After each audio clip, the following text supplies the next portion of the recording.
ঘুমের মাঝে হাঁটাহাঁটি করার অভ্যাস হয়তো অনেকেরই আছে, কিন্তু তাদের যদি প্রশ্ন করা হয় কেন তারা ঘুমের মাঝে হাঁটে, কেন, তার সঠিক উত্তর তারা দিতে পারে না।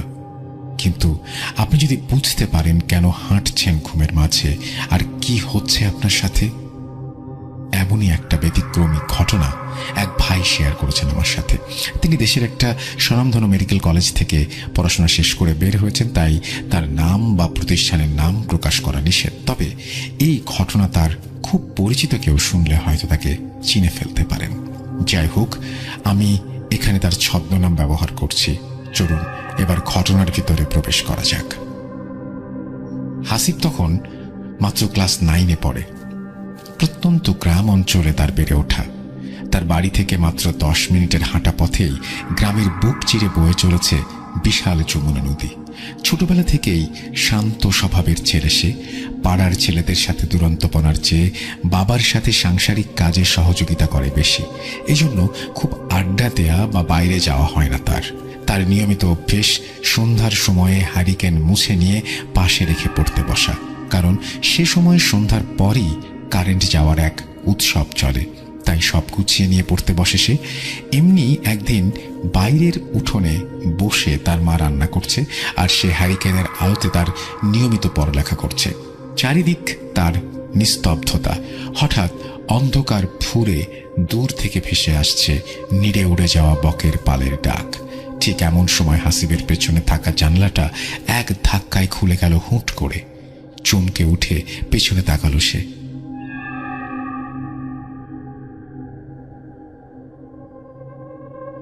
জানালার কাঠের পাল্লা দুটো তখনও ক্যাঁচ ক্যাঁচ করে তুলছে। জানালার পর্দাগুলো একদম স্থির, বাইরে কোথাও বাতাসের লেশ মাত্র নেই। অথচ এভাবে কাঠের ভারী পাল্লা দুটো খুলে গেল। হাসিব ভাবছে উঠে যাবে কিনা। এরপরেই হাসিব এক পর্যায়ে এক দৌড় দেয় মেয়েটির দিকে, কিন্তু তবুও যেন এই দূরত্ব কমবার নয়। হাসিব যখন দৌড়ে তাদের গ্রামের বাড়িগুলো পার করে ফসলের মাঠের মেঠো পথ ধরেছে, ঠিক তখনই খেয়াল করলো সামনে আর সেই অবয়বটি নেই। চারপাশ যেন মুহূর্তে বদলে গেল। ঘন কালো রাতের অন্ধকার যেন ঘিরে ফেললো তাকে। না, এত অন্ধকারও না। হঠাৎ আলো থেকে অন্ধকার হওয়াতে একেবারে সবকিছু মিশমিশে কালো হয়ে গিয়েছিল। একটু দাঁড়াতেই চোখ সয়ে এলো অন্ধকারে। আবছা সব দেখা যাচ্ছে ক্ষীণ একটা আভায়। দূর থেকে ঘোলা হয়ে কাছে গেলে তা স্পষ্ট দেখা যাচ্ছে। কানে জ্বালা ধরানো ঝিঁঝি পোকার ডাক ভেসে আসতে লাগলো ফসলের মাঠ থেকে। এবার হাসিব ভয় পেতে শুরু করলো। এত গভীর রাতে বাড়ি থেকে এত দূরে কি করে? সে তো বিছানায় শুয়ে ঘুমাচ্ছিল। ঘোর ভাঙতেই তার অবয়বে ডাকের কথা মনে পড়ল। গ্রামে বলে নিশীথে ডাকিলে বাইরে যেতে নেই। ভয়ে ভয়ে বাড়ির দিকে হাঁটা দেয় হাসিব। ফসলের জমির পাশের মেঠোপথ থেকে গ্রামের বড় মেঠোপথে উঠেই হাসিব দেখে দূরে একটা সাদা কিছু পড়ে আছে। রাস্তায় যে দিকটায় এমন সাদা কিছু দেখা যাচ্ছে, সেখানে এক পাশে বিশাল ফসলের ক্ষেত আর অন্য পাশে ছোট দুইটা মজা ডোবা, আর সেই ডোবার পাশে সারি সারি কলা গাছ। হাসিব ভাবল রাতের আলো আধারে কলা গাছ এমনভাবে প্রায়শই দেখা যায় গ্রামের পথে। এমন অনেক আগেও হয়েছে। ভয় পেয়ে কাছে গিয়ে দেখেছে কলা গাছ পড়ে আছে রাস্তায়। তার মাঝে আজকে একটা ভয় ঢুকেছে ভেতরে। সুতরাং এটা স্বাভাবিক। নিজেকে অভয় দিয়ে হাঁটতে শুরু করে হাসিব। আস্তে আস্তে সামনে এগোতেই সাদা জিনিসটা ধরা দিচ্ছে তার দৃষ্টিতে, আর তাতেই যেন ভয় আরো বেড়ে যাচ্ছে তার কাছে। কাছে যেতেই যেন চকচক করে উঠল সাদা বস্তুটি। আবছা অন্ধকারেও সাদা যেন চোখে ছুঁয়ে এসেছে। একটা নতুন বাঁশের চাটাইয়ের ওপর কাফন করা একটা লাশ শোয়ানো। ভয়ে হাসিবের পা যেন থেমে গেছে। তার মনে হলো পা থেকে মাথা পর্যন্ত সব একসাথে থেমে গেছে। শরীরের সমস্ত লোমগুলো যেন ভয়ে দাঁড়িয়ে গেছে। তার মনে হচ্ছে যেন শরীরের শিরা উপশিরা দিয়ে ঠান্ডা বরফের স্রোত বয়ে চলেছে। তার মনে হলো কেউ যেন কোথা থেকে আর চোখে তাকে দেখছে এবং দৃষ্টি দিয়ে গিলে ফেলছে তাকে। সময় আর যাচ্ছিল না, থেমে গেছে। মনে হচ্ছে কত ঘন্টা ধরে এই পাথরের মতো দাঁড়িয়ে আছে সে। এমন সময় হঠাৎ মনে হলো যেন মানুষের আওয়াজ শুনল সে। শরীরে যেন হঠাৎ বিদ্যুৎ খেলে গেল। সে কান খাড়া করে খুঁজছে সেই শব্দের উৎস। হঠাৎ দেখে পাশে অন্ধকার ফুঁড়ে একটা লোক বেরিয়ে আসলো তার দিকে। না, এই লোককে তার গ্রামে তো সে কখনো আগে দেখেনি। লোকটি তার দিকে এগিয়ে আসে, এসেই অনেক গম্ভীর বেশ রাশভারী কণ্ঠে বলে, তোমাদের গ্রামে কবরস্থানটা কোন দিকে বলতে পারবে? এই কণ্ঠেই যেন লুকিয়ে আছে রাজ্যের ভয়। হাসিব তখন ভয়ে কাঁপছে, তার সারা শরীর ঘেমে যাচ্ছে। সে ভয়ে ভয়ে বলল, এই মাঠ পেরিয়ে সামনে একটা জঙ্গল আছে, সেই পাট পার হলেই বাঁশঝাড় পড়বে, সেটাতেই আমাদের গ্রামের কবরস্থান। লোকটি হাসিবকে বলল, তুমিও চলো আমার সাথে, এই লাশটাকে কবর দিতে হবে। তুমি আমাকে কবরস্থান পর্যন্ত নিয়ে যাবে, দেখিয়ে দেবে। হাসিব তখন বলল, আমি গ্রামে যাই, আরো কিছু লোকজন নিয়ে আসি। এই পথে কবরস্থানে প্রচুর শেয়ালের দল, আর এই লাশের খাটিয়া নেয়ার জন্য তো মানুষ দরকার। লোকটি রাগান্বিত হয়ে হাসিবের দিকে তাকাতেই দেখল চোখ দিয়ে যেন রাগে আগুনের হলকা বের হচ্ছে। আর কথা বলার মতো সাহস নেই হাসিবের। লোকটি যেদিক থেকে বের হয়ে এসেছিল সেই দিকে আরো দুজন লোক বেরিয়ে আসলো। তাদের চোখও মনে হচ্ছে লাল রক্তবর্ণ। ভয়ে তাদের মুখ দিয়ে কোনো কথা বের হচ্ছে না। বারবার মনে হচ্ছে এই বুঝি জ্ঞান হারিয়ে ফেললেই বেঁচে যায় তারা। এটা কি কোনো স্বপ্ন নাকি বাস্তব, নাকি স্বপ্ন আর বাস্তবের মাথায় আটকে যাওয়া, বুঝতে পারে না হাসিব। লোকটি হাসিবকে লাশের দিকটা দেখিয়ে বলল, এই খাটিয়ার এক পাশটা ধরে আমাদের সাথে কাঁধে নাও। হাসিব ভয়ে ভয়ে এগিয়ে গেল লাশটির দিকে। সে পেছনের বাম পাশের মাথাটা ধরে তাদের তিনজনের সাথে কাঁধে তুলে নিল খাটিয়াটি। বাঁশ দিয়ে বানানো একটা খাটিয়া, তার চারপাশে কোনো বাউন্ডারি নেই। কাঁধে নিতেই ভেসে এলো একটা তীব্র মিষ্টি গন্ধ। এই গন্ধ তার খুব পরিচিত, ঘরে মাঝে মাঝে ভেসে আসতো এই গন্ধ। আজ মেয়েটার পেছনে আসার সময়ও ঠিক এমনই গন্ধ তার নাকে এসেছে। তবে কি তার সাথে পরিকল্পিতভাবে কিছু হচ্ছে? ভয়ে ভয়ে লাশ কাঁধে নিয়ে পা চালাতে থাকে হাসিব। লাশের ওজন বেশ স্বাভাবিক মনে হচ্ছে। বাইরের কালো অন্ধকার ফুঁড়ে তাদের গ্রামের মেঠোপথ থেকে ফসলের সেই ছোট মেঠোপথে নামল সে। চারপাশে ঝিঝি পোকার ডাক, আর তার থেকে একটা ঠান্ডা বাতাস এসে লাগছে হাসিবের মুখে। লোক তিনজন নিজের মাঝে কি সব যেন কথা বলছে, চেষ্টা করেও যেন কিছু বুঝতে পারছে না হাসিব। তারা যখন ফসলের মাঠ পার করে ঠিক তখন মনে হলো হাসিবের পিছনে কিছু একটা আসছে। একটা ঘড় ঘড় শব্দ আসছে পেছন থেকে। হাসিবের যেন শরীর ঘামতে শুরু করেছে। তার মনে হচ্ছে আজ আর তার কোনো নিস্তার নেই। সে ভাবছে কি থেকে কি হয়ে গেল। আমি যে এভাবে মারা যাব তা কি কখনো কেউ জানবে? আর কি দেখতে পাবো মানুষের মুখগুলোকে? তখনই ঠিক গড় গড় সেই শব্দটা আরো বেশি ভেসে আসতে লাগলো পেছন থেকে। মনে হচ্ছে পেছনে একটা কুকুর আসছে তাদের। হাসিব পেছনে ফিরে দেখতে যাবে, ঠিক তখনই হাসিবের পাশে থাকা লোকটা বলে উঠল, ভুলেও পেছনে তাকাবে না, চুপ করে সোজা তাকিয়ে হেঁটে আসো, পেছনে না তাকালেই তোমার ভালো। ফসলের মাঠ পার করে তারা জঙ্গলের মাঝে উঠে এসেছে। পেছনের সেই শব্দ বা অনুভূতি কিছুই নেই। জঙ্গলের মাঝে ছোট ছোট জঙ্গলি লতাপাতায় পেঁচে যাচ্ছে হাসিবের পা, তাই দ্রুত হাঁটতে পারছে না সে। এরই মাঝেই দূর থেকে ভেসে আসলো একটা ক্ষীণ শব্দ। কোথাও দূরে একটা শেয়াল আর্তনাদ করে উঠল করুণ সুরে। ভয়ে আবার যেন শরীর ঠান্ডা বরফ হয়ে এলো হাসিবের। পায়ের নিচে জঙ্গলের শুকনো ডালপালা ভাঙার মর্মর মটমট মৃদু শব্দ, আর দূরে থেকে ডেকে ওঠা শেয়ালের করুণ ডাকে যেন ভয় জেঁকে ধরেছে তাকে। কেমন একটা ঘোর পরিবেশ তৈরি করেছে চারপাশ। শেয়ালের করুণ ডাক সেই দূরে মিলিয়ে যেতেই মনে হয় হাসিবের খুব কাছে থেকে ডেকে উঠল একটা শেয়াল। তারপর এপাশ ওপাশ মিলিয়ে বেশ কিছু শেয়াল ডেকে উঠল একসাথে। হাসিবের ভয়ে তখন দেহ যেন রক্তশূন্য। নিজের হৃৎপিণ্ডের শব্দ নিজের কানেই সে শুনতে পাচ্ছে। সামনে থেকে একজন লোক বলে উঠল, ভয় পেও না, আশেপাশে আমাদের লোক আছে, তোমার কিছুই হবে না, লাশ দাফন করা হয়ে গেলে তুমি চলে যাবে। জঙ্গল পার করে তারা যখন বাঁশঝাড়ের মতো ঢুকছে তখন শেয়ালের ডাক কমে এসেছে। চারপাশে যে আরো মানুষ আছে এটা তখন খেয়াল করলো হাসিব। তার আশেপাশে আরো অনেক এমন অচেনা লোক দেখতে পেল সে। তারা সবাই লাশের পিছে পিছে আর পাশে হেঁটে আসছে। হাসিবরা তখন লাশ নিয়ে কবরস্থানে পৌঁছে গেল। খেয়াল করলো গ্রামের অনেকের কবরগুলো ছড়িয়ে ছিটিয়ে আছে চারপাশে। এই তো কদিন আগে পাশের বাড়ির এক চাচার কবর দিয়েছিল এখানে। হাসিবও এসেছিল কবর দিতে। কবরের পাশের বাঁশের বেড়া তখনও নতুন। ঠিক তখন পিছন থেকে একজন বয়স্ক লোক এগিয়ে আসলো।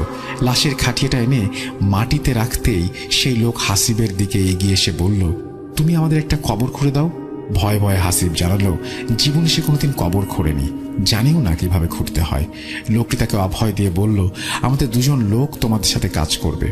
লোকটার কথার মাঝে কোনো রাগ নেই, কেমন একটা সুন্দর কোমলতার ছাপ আছে কথায়। তার গ্রামে এমন অদ্ভুত এত ভালো লোক সে আগে কখনো দেখেনি। ভয় কিছুটা কেটে গেল তার। পাশে একটা কোদাল আর খন্তা রাখা। হাসিব সহ আরো দুজন কবর খোঁড়ার কাজে লেগে গেল। মানুষগুলো একটু পর জটলা করে দাঁড়িয়ে গল্প করছে, কিন্তু তারা ঠিক কি ভাষায় কথা বলছে তার কিছুই বুঝতে পারছে না হাসিব। কেমন একটা অস্পষ্ট লাগছে তার কাছে। সাথে থাকা দুজনের মুখেও কোনো কথা নেই। তারা এক মনে কাজ করে যাচ্ছে হাসিবের সাথে। কবর খোঁড়া শেষ। সেই বৃদ্ধ লোকটা এগিয়ে আসলো কবরের দিকে। তারপর হাসিবকে ওপরে উঠতে বলল কবর থেকে। হাসিব উঠে আসলে দূরে একটা পানির পাত্র দেখিয়ে বলল, ওখানে যে নামাজের জন্য উঁচু করে নাও, জানাজা করতে হবে এখন। হাসিব পানির পাত্রের কাছে গিয়ে দেখল অনেক পুরনো একটা পিতলের বদনা, কিন্তু তা ব্যবহারের কারণে বেশ চকচক করছে। উঁচু করে সে হাসিব দেখল সবাই নামাজের জন্য কাতার বেঁধে লাইনে দাঁড়িয়েছে। হাসিব একটা কাতারে দাঁড়াবে ঠিক তখন বৃদ্ধ লোকটি তার দিকে এগিয়ে এসে বলল, নামাজ শেষ করে তুমি এক মুহূর্ত না দাঁড়িয়ে সোজা চলে যাবে তোমার বাড়ির দিকে। ভুলেও পেছনে তাকাবে না। যদি পেছনে তাকাও তোমার অনেক বড় ক্ষতি হবে। তোমার সাথে আমাদের আবার কোনোদিন হয়তো দেখা হবে। হাসিব দাঁড়িয়ে যায় পেছনে নামাজের কাতারে। নামাজে সালাম ফেরানোর সাথে সাথে হাসিব পেছনে ফিরে তার গ্রামের দিকে হাঁটতে শুরু করে। পেছন থেকে তখনও ভেসে আসছে সেই অস্ফুট স্বরে অচেনা অজানা ভাষার কথোপকথন। হাসিব জঙ্গল পার করে মাঠের সেই রাস্তা ধরে দিয়ে দৌড়। চারপাশে তখন ভোরের আলো ফুটছে। শরীর ক্লান্ত হয়ে এসছে, যেন নুয়ে পড়তে চায়। এক দৌড়ে চলে আসলো তার ঘরে। বিছানায় এসে এলিয়ে দিল শরীর। পরদিন তার ঘুম ভাঙলে তখন সে দেখল শরীরে প্রচন্ড ব্যথা আর জ্বর। মাথার কাছে বসে আছে তার মা। হাসিব ভাবে পুরো ব্যাপারটাই হয়তো স্বপ্নে, কিন্তু তার শার্টে তখনও লেগে আছে ছোপ ছোপ কাঁচামাটি, যা কাল কবর খোঁড়ার সময় লেগেছিল। তবে কি রাতের ঘটনাটা পুরোটাই সত্য? এটা তাহলে তার স্বপ্ন নয়। সে পুরো ঘটনাটা তার বাবা মাকে বলল। তার বাবা পাশের গ্রাম থেকে একজন হুজুরকে ডেকে নিয়ে আসলেন। হুজুর এসে তাকে একটা তাবিজ দিয়ে বলল 6 মাস এটা কোনোভাবেই শরীর থেকে না খুলতে, আর রাতে যেই আসুক না কেন কোনোভাবেই বাইরে না যেতে। হাসিব পরদিন তাদের সেই কবরস্থানে তার এক বন্ধুকে নিয়ে যায়, কিন্তু সে যেখানে কবর খুঁড়েছিল সেখানে কিছুই নেই। মনে হচ্ছে কিছুই করা হয়নি। কাল রাতে কারো পাই পড়েনি কবরস্থানে। এভাবে কেটে যায় বেশ কয়েক মাস। শুধু মনে হতে থাকে হাসিবের বৃদ্ধ লোকটির কথা। লোকটি বলেছিল আবার দেখা হবে। তাহলে সেই দেখা ঠিক কিভাবে আর কবে হবে? এভাবেই কেটে যায় বেশ কিছু মাস। ব্যাপারটা আস্তে আস্তে ভুলে যায় হাসিব। রাতের সেই ডাক, মিষ্টি গন্ধটা আর পায় না। সবকিছু স্বাভাবিক হয়ে গেছে। গ্রামে তখন নেমে এসেছে শীত। শীতের আমেজে যমুনা নদীর পানি শুকিয়ে গেছে বেশ অনেকটাই। বালুর চড়া জেগে উঠেছে মাঝে মাঝে। বিশাল এই খরস্রোতা নদী যেন রূপ নিয়েছে ছোট খালে। পানিতে আর কোনো প্রকার স্রোত নেই। হাসিবদের কিছু জমি যমুনা নদী দখলে এবং যমুনা নদী গ্রাস করে নিয়ে গেছে। সেগুলো চর আকারে জেগে উঠেছে শীতের শুরুতে। সেই চরে হাসিবের বাবা কয়েক বিঘা বালু জমিতে ভুট্টার চাষাবাদ করেছেন। হাসিব প্রায়শই তার বাবার সাথে সেই ভুট্টার জমিতে গিয়ে কাজ করে। তাদের বাড়ি থেকে বের হয়ে নদী পার হয়ে ভুট্টার জমিতে যেতে হয়। নদীতে এখন পানি খুব অল্প, তবে হেঁটে পার হবার মতো অবস্থা নেই। ঘাটে একটা নৌকা বাঁধা আছে, সেটাতে করে পার হতে হয় এবং ওপারে চড়ায় নামতে হয়। আর এই খালের মতো হয়ে যাওয়া নদী দিয়ে 5 মিনিট দক্ষিণ দিকে নৌকা চালালে মেইন যে নদী সেখানে যাওয়া যায়। সেই নদীতে পানি বেশ ভালোই, আর স্রোতের টানও আছে মোটামুটি। রাতে খাবার খেতে বসে হাসিবের বাবা হাসিবকে জানায় কাল ভোরে নদী পার হয়ে ভুট্টার জমিতে যেতে হবে। ভোর থেকেই ভুট্টার জমিতে পানি দিতে হবে মেশিন দিয়ে। একদম দেরি করা যাবে না। একে তো বালি মাটি, তার উপরে অনেক জমি। দেরি করলে পানি নিতে পারবো না। এদিকে অনেকের জমি আছে, একবার কেউ পানি নেওয়া শুরু করলে সময় অনেক নষ্ট হবে। কিন্তু হাসিবের বাবার ঠান্ডা লেগে জ্বর এসেছে, তাই তিনি ছেলেকে বললেন, তুই কাল খুব ভোরে আলো ফোটার সাথে সাথে বের হয়ে যাবি। ঘাটে আমাদের নৌকা বাঁধা আছে, সেই নৌকাতে করে পার হয়ে যাবি। যার মেশিন তাকে বলা আছে তুই ভোরবেলায় আসবি, এটা সে জানে। হাসিব বাবাকে হ্যাঁ সূচক মাথা নেড়ে ভাত খেতে থাকে। বাবা বলে, তুই ভোরে গিয়ে পানি দেওয়া শুরু কর, একটু বেলা হলে তারপরে আমি যাব, ততক্ষণে তুই পানি দিবি। অনেকটাই অবশ্য পানি দেওয়া হয়ে যাবে ততক্ষণে। হাসিব মুখে মুখে হ্যাঁ বলে এবং সেদিন রাতে সে তাড়াতাড়ি শুয়ে পড়ে। হাসিবের ভোরে ঘুম ভাঙে এবং জানালার পাশে থাকা একটা গাছের ডালে বসা পাখির কিচিরমিচির শব্দে তার ঘুমটা ভেঙেছিল। ঘুম থেকে উঠে ভোরের আভা ফুটতে শুরু করেছে চারপাশে। অন্ধকারাচ্ছন্ন ভাবটি তখনও কাটেনি। কুয়াশা পড়েছে, আশেপাশে মাত্র কয়েক হাতের বেশি জায়গা দেখা যাচ্ছে না, অর্থাৎ ভিজিবিলিটি অনেক কমে গেছে। বাইরে অসম্ভব ঠান্ডা। হাসিব হাত মুখে পানি দিয়ে বেরিয়ে যায় বাড়ি থেকে।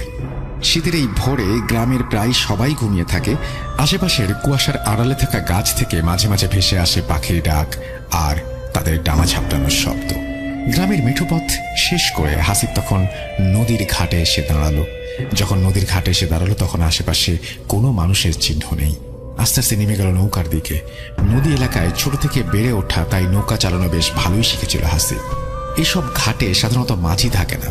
গ্রামের প্রায় অনেকেরই নিজস্ব নৌকা আছে। হাসিব হেঁটে ঘাটে নামে এবং নৌকা বাঁধার জায়গায় নেমে আসে, কিন্তু তাদের নৌকা বাঁধা নেই। কুয়াশায় ভালো দেখাও যাচ্ছে না কিছু। হাসিব একটু সামনের দিকে এগিয়ে যায়। এগোতে দেখে তাদের নৌকা। মনে করে ঘাটে জায়গা ছিল না বলে বাবা হয়তো এখানে বেঁধে রেখে গেছেন। হাসিব নৌকাটা একটা ধাক্কা দিয়ে লাফ দিয়ে নৌকায় উঠে বসে। বইটা হাতে নিয়ে পাড়ের বালিতে ঠেকিয়ে সামনের দিকে এগিয়ে যায়। কি যে কুয়াশা পড়েছে আজ, কিছুই দেখা যাচ্ছে না সামনে। নৌকার এ মাথায় বসে নৌকার ও মাথা ঠিক করে দেখা যায় না। আবছা ধোয়াটে একটা ভাব ঘিরে ধরেছে তাকে। নৌকা সোজা চালিয়ে নদীটা পার হতে 4 থেকে 5 মিনিটের মতো লাগে। হাসিব খেয়াল করলো নদীর পানির ওপরে কুয়াশাগুলো কত সুন্দর করে কুণ্ডুরি পাকিয়ে যাচ্ছে। মনে হচ্ছে পানিগুলোকে বারবার ছুঁয়ে দিয়ে যাচ্ছে তারা। শীতকাল মানেই নদীর পানিতে কুয়াশার এক অপরূপ সৌন্দর্য। এসব খেয়াল করতে করতে নৌকার মাথার সামনের জায়গাটা কিছু একটার সাথে ধাক্কা খেয়ে আটকে গেল। হাসিবের মনে হলো নদী পার হয়ে সে ওপারে চলে এসেছে। সে বইটা হাতে নিয়ে নৌকার গোলয়ের ওপরে রাখে ও মাথার দিকে চলে যায়। মাথায় গিয়ে নৌকা থেকে নামতে যাবে, ঠিক তখনই সে খেয়াল করলো, আরে এটা তো তাদেরই ঘাট।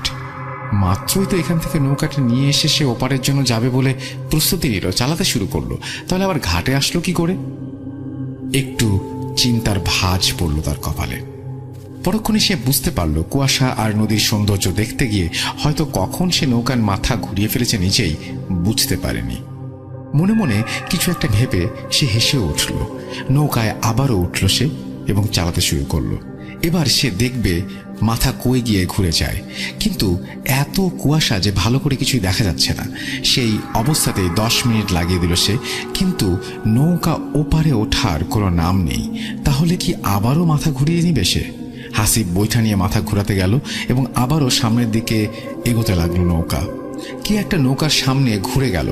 হাসিব বৈঠা নৌকার ওপরে রেখে আবার সামনের দিকে হেঁটে নৌকার সামনের মাথায় এগিয়ে গেল, কিন্তু সেখানে কিছুই নেই, কিছুই দেখতে পাচ্ছে না। নৌকা যে নদীর কোন জায়গায় সেটাও বোঝা যাচ্ছে না। ভিজিবিলিটি নাই কুয়াশার কারণে, সামনে যতটুকু দেখা যায় ততটুকু পানি। হাসিব চিন্তা করলো এতক্ষণে তো ওপারে পৌঁছে যাওয়ার কথা। ঠিক তখনই হাসিবের চোখে পড়ল নৌকার অপর প্রান্ত, যেন ঘন কুয়াশার ওপরে উঠছে একগুচ্ছ কালো চুল। নাকে ভেসে আসছে পরিচিত সেই মিষ্টি গন্ধ। নৌকার অপর পাশে গলুইয়ের উপরে বসে ওঠা কে? ভালো করে তাকাতেই দেখলো সেই নারী মূর্তি। ডান হাত দিয়ে বাম হাতের কোণের ওপরে হাতড়ে দেখলো হাসিব। সর্বনাশ হয়ে গেছে, হুজুরের দেয়া তাবিজটা তো নেই। হাসিব কি করবে ভেবে পাচ্ছে না। তার কি করা উচিত? তার কি নৌকা থেকে লাফ দেওয়া উচিত? না, তা ঠিক হবে না। শুনেছে পানিতে পড়ে গেলে নাকি মাথা ঠেসে ধরে। ভয়ে শরীর শক্ত হয়ে আসছে হাসিবের। হৃৎপিণ্ড যেন থেমে গেছে। অতি প্রাকৃত কিছু হয়ে যেতে পারে যে কোনো সময়। নারী অবয়বটা হাত বাড়িয়ে বৈঠা তুলে নিল। যেন গলা দিয়ে হাসিবের একটি আওয়াজও বের হচ্ছে না, তবু এত জোরে চিৎকার করছে যেন তার মাঝেই সে জ্ঞান হারিয়ে ফেলবে। এর মাঝেই ভেসে আসলো পানিতে বৈঠা ফেলার শব্দ। ভুঁ করে লুটিয়ে পড়ল হাসিব। লুটিয়ে পড়ার আগেই দেখলো অবয়বটা এক জায়গায় তাকিয়ে আছে তার দিকে, আর সবকিছু মিলেমিশে একাকার হয়ে গেছে। কত সময় কেটে গেছে জানা নেই হাসিবের। ঘোরটা তখনও কাটেনি। মাথার নিচে শক্ত ঠান্ডা কাঠের অনুভূতি জানান দিল না, এটা স্বপ্ন নয়, সে যা দেখছে তা সত্যি। এখনো যা ঘটে চলেছে তাও সত্যি। এর মাঝে বিন্দু মাত্র কোনো সংশয় নেই। যেন কোনো কিছুই মিলতে চাইছে না। অতি কষ্টে চোখ মেলে দেখা যাচ্ছে শুয়ে থেকে নৌকা তখনও চলছে দুরন্ত গতিতে। চারপাশে কুয়াশার ভাবটা কেটে গেছে অনেকটাই, কিন্তু ঘন অন্ধকারাচ্ছন্ন চারপাশ মনে হচ্ছে গিলে খাচ্ছে তাকে। দুটো বন জঙ্গলের মতো কিছু পরিলক্ষিত হচ্ছে। চারিদিকে অনেক বেশি নিস্তব্ধ। আশেপাশে ঝোপঝাড় থেকে হঠাৎ হঠাৎ ভেসে আসছে সেদিন রাতের শেয়ালের করুণ আর্তনাদ। তা এক নিমিষেই মিলিয়ে যেতেই শোনা যাচ্ছে বড় কোনো পাখির ডানা ঝাপটানোর শব্দ, আর নৌকা চলার জন্য তীব্র জলপ্রপাতের মতো হু হু অবিশ্রান্ত শব্দ। নৌকার অপর মাথার দিকে তাকাতেই ভয় করছে হাসিবের। জীবনের সব সাহস যেন শেষ হয়ে গেছে। কি করবে কিছুতেই ভেবে পাচ্ছে না হাসিব। আবার চোখ বন্ধ হয়ে আসছে হাসিবের। নিজের ইচ্ছাতে কোনো কিছু হচ্ছে না, শরীর যেন তার আর কথা শুনতে চাইছে না। আবার চোখ বন্ধ করলো সে। কতটা সময় চলে গেছে হাসিবের জানা নেই। কানে তখনও ভেসে আসছে পানির একটানা শব্দ। যখন সে চোখ খুলল, বিশাল এক হল ঘরের মতো জায়গায় বসে আছে সে। চারপাশে সবকিছু কেমন যেন আবছা মনে হচ্ছে তার কাছে। ভালো করে তাকিয়েও যেন কিছু দেখা যাচ্ছে না। আগের মতোই অস্পষ্ট কিছু কথা ভেসে আসছে তার কানে।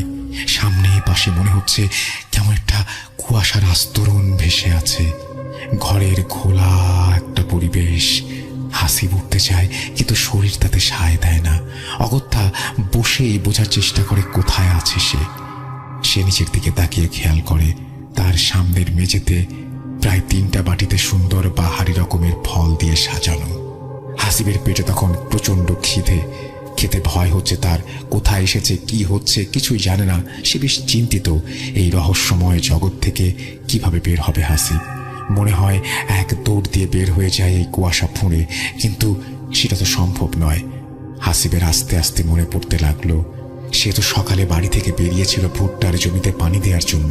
তাহলে এখানে আসলো কিভাবে? উত্তর খুঁজতে গিয়ে সব মনে পড়ে যাচ্ছে হাসিবের। ভয়ে আবার জড়সড় হয়ে উঠল হাসিব। তবে কি এভাবেই মরতে হবে তাকে? এ থেকে বাঁচার কি কোনো উপায় নেই? ভয়ের একটা ঠান্ডা স্রোত বয়ে যায় হাসিবের শির দ্বারা দিয়ে। হঠাৎ সামনে থেকে ভেসে আসে একটা পরিচিত কণ্ঠস্বর। হাসিবের চিনতে অসুবিধা হয় না। বহু মাস আগে কবরস্থানে ঠিক এই কণ্ঠস্বর সে শুনেছিল। তার মনে পড়ল সেই বৃদ্ধ তাকে বলেছিল আমাদের আবারও দেখা হবে। হাসিব এবার আরো ভয় পেয়ে যায়। এবার তার সাথে কি হবে, কি হচ্ছে কিছুই বুঝতে পারে না সে। কি করবে সে এখন? বৃদ্ধ লোকটি সেই সাদা ঘন কুয়াশাচ্ছন্ন আস্তরণ ভেদ করে হাসিবের সামনে এগিয়ে আসে। জানতে চায় হাসিবের শরীর এখন কেমন আছে। হাসিব ভয়ে কান্না জড়ানো কণ্ঠে বলে, আমাকে ছেড়ে দিন, আমাকে যেতে দিন বাড়িতে। আমি আমার মা বাবার কাছে যেতে চাই। বৃদ্ধ লোকটি তাকে অভয় দিয়ে বলল, ভয় নেই, তোমাকে তোমার বাড়িতে পৌঁছে দেওয়া হবে। তুমি এখন এই ফলগুলো খেয়ে নাও। সারাদিন কিছুই খাওনি। হাসিব জিজ্ঞেস করে, আমি এখন কোথায় আছি? চারপাশে এমন কেন? আমাকে এখানে কে নিয়ে এসেছে? ঠিক তখনই হাসিব পাশ থেকে একটা মেয়ের হাসি শুনতে পেল। মৃদু হেসে থেমে গেল মেয়েটি। লোকটি হাসিবের দিকে তাকিয়ে বলল, যে তোমাকে নিয়ে এসেছে সে আমার মেয়ে। তোমাকে তার ভালো লেগেছে বলে দুষ্টুমি করে তোমাকে এখানে নিয়ে এসেছে। তবে তুমি কোথায় আছো এটা জানার দরকার নেই, বা তুমি বুঝতেও পারবে না। তোমাকে তোমার ঠিকানায় রেখে আসা হবে। তোমার কোনো ক্ষতি হবে না। ভয়ের কিছু নেই, তুমি খেয়ে নাও। এরপরে লোকটি আবার যেন মিলিয়ে গেল। আবার দূরে থেকে ভেসে আসলো। লোকটি কারোর সাথে রাগান্বিত হয়ে কি যেন বলছে অন্য ভাষায়, যা বোঝার ক্ষমতা বা পরিস্থিতি কোনোটাই নেই হাসিবের। সামনের বাটি থেকে হাসিব কয়েকটা আঙুর মুখে তুলে নিল। এরপরে আর কিছুই মনে নেই তার। প্রচন্ড ঠান্ডায় হাসিবের শরীর কাঁপছে। হিম ঠান্ডা হো হো বাতাস এসে লাগছে হাসিবের মুখে। চোখ খুলতেই একরাশ বালির ঝাপটা এসে লাগলো তার মুখে। ক্ষীণ হয়ে ভেসে আসছে পানির শব্দ। মনে হচ্ছে পানির ঢেউ এসে ধাক্কা দিচ্ছে কোনো পাড়ে। চোখ বন্ধ করে ফেললো হাসিব। হাত নাড়তেই বুঝতে পারল বালির মাঝে শুয়ে আছে সে। তাড়াতাড়ি করে উঠে বসলো হাসিব। চারপাশে ঘন কালো অন্ধকার। এক মুহূর্তের জন্য বুঝতে চেষ্টা করলো কোথায় আছে সে, কিন্তু কিছুতেই বুঝতে পারছে না। এই ঘন কালো অন্ধকারের জন্য কোন দিকে যাবে, কি করবে তাও বুঝতে পারছে না। হাসিব বসে হাত দিয়ে শরীরের বালিগুলো ছেড়ে নিল। সে বালির ওপরেই বসে আছে। চারিদিক হাত দিয়ে বুঝলো বালির ওপরের স্তর কেমন ভিজে ভিজে আছে। ঠান্ডা বাতাসটা আরো জোরালো হয়েছে। রীতিমতো হাসিবের শরীরে কাঁপুনি ধরিয়ে দিচ্ছে। ঠিক কতটা সময় কেটে গেছে হাসিবের তা জানা নেই। হঠাৎ দূর থেকে ভেসে আসছে আজানের শব্দ। খুব ক্ষীণ হয়ে বাতাসে ভেসে আসছে হাসিবের কানে। এরপর যেন আবার মিলিয়ে গেল শব্দটি। আবার সেদিন ভোরের মতো চারিদিকে ফুটে উঠল সকালের আভা। চারিদিক আবছা দেখা যাচ্ছে তখন। আর কিছু সময় কেটে যাওয়ার পর বেশ ভালো করে দেখা যাচ্ছে চারপাশ। হাসিব উঠে দাঁড়ালো। ঘন কুয়াশা যেন এই ফাঁকা জায়গা গিলে খেয়েছে। বেশি কিছু দেখা যাচ্ছে না চারপাশে। হাসিব একদিকে হাঁটতে শুরু করলো। কিছু দূর যেতেই তার সামনে পড়লো ভুট্টার জমি। এতক্ষণে হাসিব বুঝতে পারলো সে তার নদীর এপারে এসেছে। হাসিব উল্টো ঘুরে নদীর দিকে দিল দৌড়। কিছুটা সামনে গিয়েই দেখলো পরিচিত সেই নদী। সে কি তাহলে এতক্ষণ এগুলো স্বপ্ন দেখলো নদীর পাড়ে শুয়ে শুয়ে? আর এই স্বপ্নই যদি সে দেখবে, তাহলে নদীর এপারে তার নৌকা এলো কিভাবে? তাহলে কি এতক্ষণ এগুলো স্বপ্ন দেখলো নদীর পাড়ে শুয়ে? আর স্বপ্ন যদি দেখবে, তাহলে নদীর এপারে নৌকা এলো কিভাবে?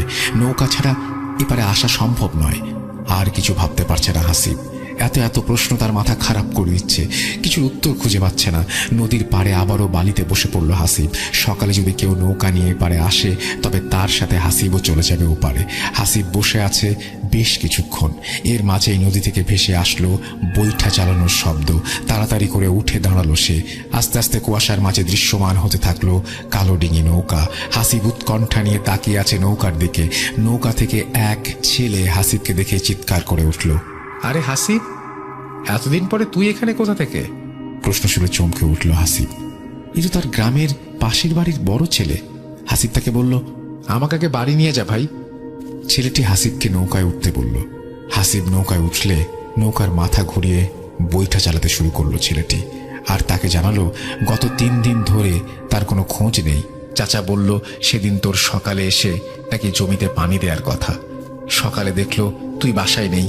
চাচা ভাবলো তুই পানি দিতে এসেছিস, কিন্তু নদীর ঘাটে এসে দেখলো এপারে নৌকা বাঁধা। চাচা নৌকা নিয়ে পরে যেয়ে শোনে তুই নাকি পানি নিতেই আসিসনি। এরপর থেকে আর তোর কোনো খোঁজ নেই। চাচা চাচি একবারে ভেঙে পড়েছে তোর জন্য। এতদিনে তুই কোথায় ছিলি? হাসিব চিন্তা করতে পারে না। 3 দিন মানে 3 দিন ধরে আবার কোথায় ছিল? কিছুই তো মনে নেই তার। শুধু মনে আছে লোকটাকে সে আবার দেখছে। হাসিব কোনো উত্তর দেয় না। এর মাঝে নৌকা এসে ধাক্কা খায় ঘাটে।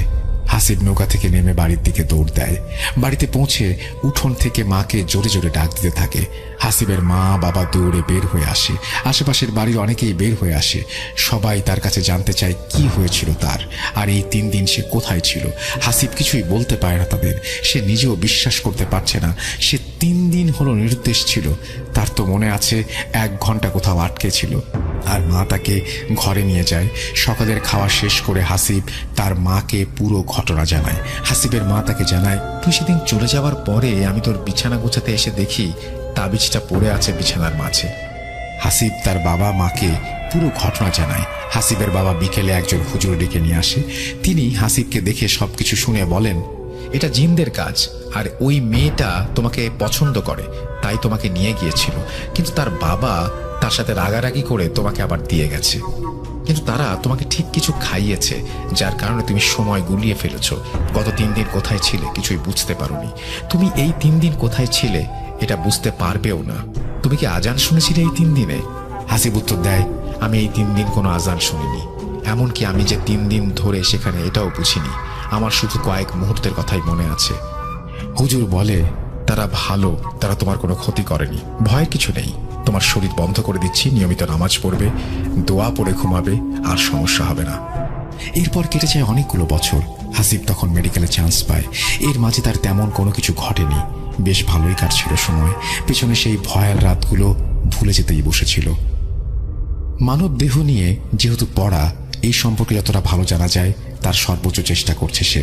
তাই সে স্যারকে বলে মর্গে কোনো পোস্টমর্টেম হলে মাঝে মাঝে সেখানে উপস্থিত থাকার ব্যবস্থা যেন করে দেয় সে। বিভিন্ন সময়ে বিভিন্ন লাশের মৃত্যু রহস্য নিয়ে বেশ আগ্রহ থাকতো তার। সেই সুবাদে মর্গের ডোম আর দারোয়ানদের সাথে বেশ ভালোই খাতির চলে যায়। হঠাৎ একদিন তার স্যারের সাথে দেখা এক ছুটির সময়ে। মেডিকেল কলেজ কদিন বন্ধ, প্রায় সবাই চলে গেছে গ্রামে। হাসিব কথায় কথায় স্যারের কাছে জানতে পারল মর্গে একটা মেয়ের পোস্টমর্টেম হবে কাল। স্যার নিজেও থাকবেন তখন। সেও যদি চায় থাকতে পারে। হাসিব কিছু না ভেবেই সানন্দে রাজি হয়ে গেল। সারাদিন কাজ থাকবে, তাই রাত 9টার দিকে পোস্টমর্টেম শুরু হবে বলে হাসিবকে জানিয়ে দিল। আর নির্দিষ্ট সময়ের মাঝে যেন হাসিব মর্গে উপস্থিত হয়, এটাও বলে স্যার চলে গেলেন। হাসিব ভেবেছিল রাতে সে বাড়ি চলে যাবে, কিন্তু স্যার নিজে থাকবেন, অনেক কিছুই জেনে নেওয়া যাবে তখন। সেজন্য একদিন বেশি থেকে গেলে তেমন কোনো অসুবিধা নেই। পরদিন ঠিক রাত 8:30টায় হাসিব বের হয়ে যায় বাসা থেকে। মোটামুটি বাসা ফাঁকা, তার রুমমেট আর ক্লাসমেট সে গ্রামে চলে গেছে ছুটিতে। পাশের এক রুম ফাঁকা, তারাও চলে গেছে। তার আরও পরে একটা রুম, সেখানে এক বড় ভাই থাকে। বাসা থেকে বের হয়ে দরজায় তালা লাগিয়ে হাঁটতে শুরু করে হাসিব। যেখানে সে থাকে সেখান থেকে মর্গে যেতে 15 মিনিটের বেশি সময় লাগার কথা নয়। হাসিব আলো আধারিতে ল্যাম্পপোস্টের আলোয় হাঁটছে আর ভাবছে, মর্গগুলো সবসময় নির্জন জায়গায় হয় কেন? এটাও তো হাসপাতালের একটা অংশ, কিন্তু তারপরে একটু দূরে জঙ্গলে ঘেরা জায়গাগুলোই কেন বেছে নেওয়া হয় মর্গের জন্য? মনে হয় ভুতুরে পরিবেশের পূর্ণ রূপ দিতে এই ব্যবস্থা। মনে মনে হেসে হাসিব মর্গের কাছে চলে যায়। মর্গ থেকে বেশ খানিকটা সামনে একটা ল্যাম্পপোস্টের পাশে 2 হাত লম্বা একটা লাঠি হাতে চেয়ারে বসে আছে মর্গের দারোয়ান। হাসিবকে দেখে সে বসা থেকে উঠে দাঁড়ায়। কি মামা, আজ আবার কোনো কাটাছেঁড়া আছে নাকি? হাসিব হেসে তার দিকে এগিয়ে গিয়ে বলে, কাটাছেঁড়া ঠিক না, কাটা সেলাইয়ের কাজ আছে। বলে হেসে ওঠে দুজন। হাসিব জিজ্ঞেস করে, ডোম আর স্যার এসেছে নাকি? দারোয়ান জানায়, এখনো কেউ আসেনি, আর আজ যে পোস্টমর্টম হবে সেটাও সে জানে না। তবে হাসিবের কথা শুনে সে জানায় একটা মেয়ের লাশ এসেছে গতকাল। মনে হয় কিছু দিয়ে ঝলসে দেয়া হয়েছে তার চেহারাটা। বেশ ভয়ানক হয়ে আছে দেখতে, দেখলেই গা কেমন ছমছম করে। আর কিছুক্ষণ আগে আরও একটা লাশ এসেছে, জমি সংক্রান্ত জেরে খুন করা হয়েছে। গল্প করতে করতে এগিয়ে যাচ্ছে ঘড়ির কাঁটা। সময় তখন রাত 9টার ঘর ছুঁয়ে ফেলেছে। এখনো কেউ আসছে না, এটাই চিন্তা করছে হাসিব। চিন্তার ফাঁকে মর্গের দিকে তাকিয়ে আছে সে। টিমটিমে একটা লাল লাইট জ্বলছে বাইরের দরজার উপর। তার আলোয় ছোট পিচের রাস্তাটা চকচক করছে। আশেপাশে কিছু ছোট ছোট বড় গুলমলতার ঝোপ রয়েছে, আর সেখান থেকেই থেমে থেমে ভেসে আসছে ঝিঝি পোকার ডাক। হাসিব কি মনে করে এগিয়ে যায় মর্গের দিকে। পেছন থেকে দারোয়ান বলে ওঠে, এই মামা, ওদিকে কই যান? কেউ তো নেই ওখানে। হাসিব পেছনে না তাকিয়ে বলে, সমস্যা নেই, ডোম বা স্যার আসলে তুমি পাঠিয়ে দিও, আমি একটু ঘুরে আসি মর্গের পাশ থেকে। আর কিছু বলল না দারোয়ান। হাসিব মর্গের দিকে এগিয়ে যাচ্ছে আর নিজেই নিজের সাহস দিকে অবাক হচ্ছে। এই অন্ধকার রাতে এক রুমে বন্দি 2টা লাশের দিকে এগিয়ে যাচ্ছে সে, অথচ নিজের মাঝে কোনো ভয়ের অনুভূতিই নেই। হাসিব মর্গের সামনে গিয়ে দাঁড়ায়। চারপাশে ঘন অন্ধকার। একটা লাল লাইট যতটা পারে আলোকিত করছে সামনের অংশ। মর্গের এখানে দাঁড়িয়ে দারোয়ানের দিকে তাকিয়ে সে দেখে লাঠির ওপরে ভর দিয়ে সে ঝিমুচ্ছে। দরজায় তালা লাগানো নেই, বাইরের দিক থেকে হ্যাজবোল আটকে দেয়া। হাসিবের একবার মনে হলো সে মর্গের ভেতরে ঢুকে যায়। একা একা মর্গের ভেতরে যাওয়ার অভিজ্ঞতা কেমন এটা দেখার লোভ সামলাতে পারছে না সে। হাত বাড়িয়ে খুলে ফেললো ঘরের দরজা। ঘরের মাঝে যেন আবারও ঘন কালো গুমট অন্ধকার, সে সাথে মাংস পচা একটা আষ্টে গন্ধ তার নাকে এসে লাগছে। হাত বাড়িয়ে দরজার পাশে সুইচে চাপ দিল হাসিব। মুহূর্তেই ঘরের মাঝের সব অন্ধকার মিলিয়ে গেল। হাসিবের সামনে দৃশ্যমান হয়ে উঠল স্ট্রেচারে রাখা সাদা কাপড়ে 2টো লাশ। একটা লাশের উপরে সাদা কাপড়ে ছোপ ছোপ রক্তের দাগ, আরেকটি লাশের কাপড়ে কেমন কালচে দাগ জায়গায় জায়গায়। রুমটা বেশ ভালোই বড় ছিল। রুমের মাঝে ওপর থেকে ঝুলতে থাকা রড লাইটটা একটু যেন বাতাসে দুলছে। রুমের এক কোণে রাখা কালচে দাগের কাপড়ে ঢাকা সেই লাশটি, আর রক্তের দাগ লাগা কাপড় দিয়েই ঢাকা সেই লাশ রাখা আছে লাইটের নিচের দিকে। রুমের মাঝ বরাবর হাসিব এগিয়ে গেল মাঝে রাখা লাশটির দিকে। ওপর থেকে সাদা কাপড়টা সরাতেই দেখল চোখ খুলে নিথর পড়ে আছে 40 বছরের এক লোক। তার চোখ খোলা, এবং চোখ খোলা দেখে এক মুহূর্তে ভয় পেয়ে যায় হাসিব। মনে হয় এক দৃষ্টিতে সে তাকিয়ে আছে তার দিকে। তাড়াতাড়ি করে মুখটা ঢেকে দেয় হাসিব। এবার কোনায় থাকা লাশটির দিকে এগিয়ে যায়। লাশটার কাছে এগুতে একটা পচা গন্ধ নাকে এসে লাগে। হাসিব কাছে যে কাফনের কাপড়টা সরাতেই চমকে উঠল। মুখের চেহারা কিছুই ঠিক বোঝা যাচ্ছে না। চোখ দুটো মনে হচ্ছে ভেতরে ঢুকে গেছে, চোখের জায়গায় বড় গর্তের মতো। এত ভয়ানক লাশ সে আগে কখনো দেখেনি। এবার সে ভয় পেতে শুরু করে। কোন সাহসে এখানে একা একা এসেছিল সেটা এখন ভাবতেও পারছে না, মাথা কাজ করছে না তার। সে তাড়াতাড়ি করে কোনো মতে লাশের ওপরের কাপড়টা ফেলে দিয়ে যেই পেছনে ঘুরেছে, ঠিক তখনই একটা শব্দ। রুমের ভেতরে জ্বলতে থাকা বাল্বটি ভেঙে চুরমার হয়ে মেঝেতে পড়ে যায়। এক নিমিষের মাঝেই অন্ধকার নেমে আসে। চারিদিক গুমোট অন্ধকার, তার সাথে পাল্লা দিয়ে বাড়ছে মৃতদেহের পচা গলা গন্ধ। হাসিবের স্পষ্ট মনে আছে সে রুমের দরজা খুলে ভেতরে এসেছিল। রুমে অন্ধকার হলেও বাইরে দরজার ওপরে আলো রুমে আসার কথা। আর দরজা দিয়ে বাইরের ল্যাম্পপোস্টের আলো দেখতে পাওয়ার কথা, কিন্তু না, কোথায় সেই দরজা? এই যে নিশ্চিদ্র অন্ধকার, হাসিবের মনে হচ্ছে এক কবরের মাঝে সে, কোথাও কোনো আলো নেই। হাসিব কি করবে বুঝতে পারছে না, শরীর ঘেমে গোসল হয়ে যাচ্ছে তার। মনে মনে দরজার অনুমান করে সামনের দিকে এগিয়ে যায় হাসিব। কয়েক পা এগিয়ে আসতেই ভয়ে তার দুই পা জড়িয়ে যায়। রুমের সাথে থাকা স্ট্রেচারের ওপরে থাকা সেই লাশের ওপরে পড়ে যায় সে। হাতের নিচে ঠান্ডা শরীরের একটা অনুভব ভয়ের শেষ পর্যায়ে নিয়ে যায় তাকে। তাড়াতাড়ি উঠতে যাবে, ঠিক তখনই মনে হলো, আরে লাশটা তো নড়ে উঠল হাতের নিচটায়। হাসিবের শির দ্বারা দিয়ে একটা ভয়ের স্রোত বেয়ে যায়। লাশের মতো তার শরীরও ঠান্ডায় জমে গেছে মনে হচ্ছে। সে গলা ফাটিয়ে চিৎকার করার ব্যর্থ চেষ্টা করলো কয়েকবার। সে দৌড়ে চলে আসলো দরজার দিকে, এসেই দেয়ালের সাথে একটা ধাক্কা খেলো। রুমের মাঝে তখনও একরাশ অন্ধকার। হঠাৎ রুমের মাঝে সকল নীরবতা ভেঙে খুটখাট শব্দ শুরু হলো। সাথেই ধপ করে কিছু একটা মেঝেতে পড়ার শব্দ ভেসে আসলো ঘরের কোণা থেকে। হাসিবের মনে হয় আজ আর তার নিস্তার নেই। নিজের ওপরে প্রচন্ড রাগ হতে থাকে। কেন সে এখানে এসেছিল? হাত ধরে দরজা খুঁজতে থাকে সে, কিন্তু কোথায় সেই দরজা? সব দিকেই তো সলিড দেয়াল। চোখ ভিজে কান্না চলে আসে হাসিবের। পেছন থেকে স্ট্রেচার টানার শব্দ আসছে। হাসিব দেয়াল হাতড়ে খুঁজে পায় রুমের দরজা। জোরে জোরে ধাক্কা দিতে থাকে হাসিব। একটু পরে দরজা খুলে যায়। রুমের বাইরে দাঁড়িয়ে আছে সেই দারোয়ান। হাসিব যেন তাকে দেখেই জড়িয়ে ধরে কান্নায় ভেঙে পড়ল। তার শরীর এখনো কাঁপছে থরথর করে। দারোয়ান হাতে থাকা লাইটটা রুমের দিকে মারতেই তারা দেখে রুমের মাঝে থেকে ছেলের লাশের ওপরে থাকা সাদা কাপড়টা নিচে পড়ে আছে, আর রুমের কোনায় থাকা মেয়ের লাশটা উপুর হয়ে পড়ে আছে মেঝেতে। লাশ এমন এলোমেলো হয়ে আছে কেন তা বুঝতে পারে না কেউ। মেয়েটির লাশই বা কি করে মেঝেতে পড়লো তারও কোনো উত্তর নেই তাদের কাছে। হাসিব আর কিছুই বলতে পারে না। দারোয়ান তাকে ধরে নিয়ে আসে বাইরে আলোতে। দারোয়ান থেকে একটি চেয়ারে এনে বসিয়ে দেয়। পানি খেয়ে যেন আবারও প্রাণ ফিরে পায় হাসিব। হাতে থাকা বোতল এক চুমুকে প্রায় অর্ধেকটা পানি খেয়ে শেষ করে। তারপর সে দারোয়ানের দিকে তাকায়। দারোয়ান তাকে জিজ্ঞেস করে, মামা, কি হয়েছিল আপনার? আমি এখানে বসে একটু ঝিমুনি ধরে গিয়েছিল, তারপরেই কানে আসতে লাগলো দরজায় ধুপধাপ শব্দ। আমিও তো প্রথমে ভয় পেয়ে গিয়েছিলাম, কি যে হলো। পরে মনে হলো আপনি তো গিয়েছিলেন ওদিকে, তাই দৌড়ে চলে গেলাম। হাসিব দারোয়ানকে পুরো ঘটনা বলল, কিন্তু দারোয়ান জানালো রুমের দরজা তো খোলাই ছিল, শুধু ভেজানো ছিল। হাসিব বলল, আমি তো কোনো আলোই দেখতে পাচ্ছিলাম না। দরজা খুলতে চেষ্টা করলাম, কিন্তু কিছুতে খুলতে পারছিলাম না। দারোয়ান তাকে জানালো, আজ স্যার আসতে পারবেন না, তাই পোস্টমর্টম হবে না। আমাকে একটু আগে ওয়ার্ড বয় এসে বলে গেল, আর সেটা আপনাকে জানানোর জন্যই গিয়ে দেখি এত সব কাহিনী। একটু ধাতস্থ হয়ে হাসিব উঠে আবার বাসার দিকে হাঁটা দিল। বাসার দিকে হেঁটে যেতেও তার কেমন ভয় করছিল। মনে হচ্ছিল চারপাশ ঘন অন্ধকারে ভরে যাবে, আবারও ঘিরে ধরবে সেই গুমোট অন্ধকার। এই বুঝে কেউ উকি দিয়ে দেখছে তাকে, পেছনে কিন্তু হেঁটে আসছে। এত সব চিন্তা নিয়ে ভয়ে ভয়ে বাসায় পৌঁছে গেল হাসিব। রাতে আর খাবার খেতে ইচ্ছা করলো না তার। যে একটা অবস্থা কাটলো এখনো গায়ে কাটা দিচ্ছে। বিছানা এলিয়ে দিল শরীর। এমনিতে একদম অন্ধকার ঘর ছাড়া ঘুমোতে পারে না হাসিব, কিন্তু আজ তার সাহস হলো না ঘর অন্ধকার করতে। মনে হলো অন্ধকার করলে আবার বুঝি কিছু একটা হবে, কিছু একটা ঘটে যাবে তার সাথে। রুমে থাকা হালকা নীল কালারের একটা ডিম লাইট অন করে দিল সে। হালকা নীল আলোতে চারপাশ কেমন মায়াবী লাগছে। সব প্রশ্নগুলো মাথায় ঘুরছে। উত্তর খোঁজার চেষ্টা করছে হাসিব, কিন্তু কিছুতেই হিসাব মিলছে না। কি থেকে কি হলো সঠিক কোনো কিছুরই উত্তর দাঁড় করাতে পারছে না। মানুষ যখন কোনো জিনিসের উত্তর খুঁজে না পায় তখন তার সাথে থাকা ভয়টি আরো বেশি জেগে ধরে।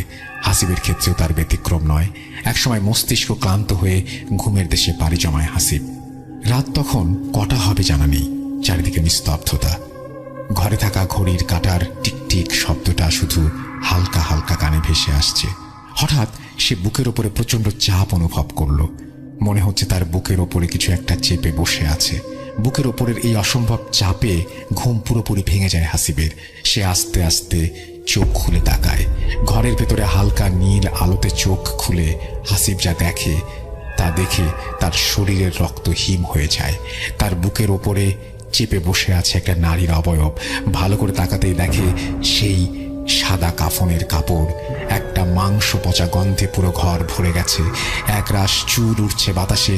ভয়ে এবার ঘামতে শুরু করে হাসিব। আবার সে চলে যায় একটা ঘোরের মাঝে। সে কি আসলে বাস্তবেইটা দেখছে, নাকি এটা কোনো স্বপ্ন? আজও তার শরীর সায় দিচ্ছে না। তার সাথে। অনেক চেষ্টা করেও হাত পা কিছুতেই নাড়াতে পারছে না হাসিব, এমনকি তার গলা দিয়েও কোনো শব্দ বের হচ্ছে না।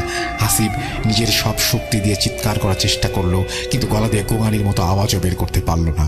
আর তখনই মেয়েটি তার দিকে তাকায়, হাসিবের দিকে এগিয়ে আসে। কি ভয়ানক সেই মুখ! মুখের কিছু জায়গায় মাংস যেন খসে পড়ছে, চামড়া ঝুলে গেছে অনেক জায়গায়, চোখ দুটো যেন অন্তহীন গর্ত, যেন কেউ কোঠর থেকে বের করে নিয়ে এসেছে চোখ দুটিকে। লাশ কাটা ঘরের স্ট্রেচারে শুয়ে থাকা সেই মেয়েটি যেন চেপে আছে তার বুকের ওপর। মেয়েটি ভাবলেশীন ভাবে তাকিয়ে দুইটা হাত উঁচু করে এগিয়ে দেয় হাসিবের গলার দিকে। হাতের চামড়া দেখে এতটাই ফ্যাকাশে মনে হচ্ছিল, নীল আলোতেও মনে হচ্ছিল তার শরীরে কোনো রক্ত অবশিষ্ট নেই। হঠাৎ হাত দুটি এসে চেপে ধরে হাসিবের গলা। হাসিব প্রাণপণে হাত দুটো দিয়ে চেপে ধরে মেয়েটির হাত, জোরে চিৎকার করে বাঁচার আপ্রাণ চেষ্টা করতে থাকে। তার মনে হচ্ছে সে এবার মারা যাচ্ছে। চোখ দুটি বন্ধ হয়ে আসবে হাসিবের।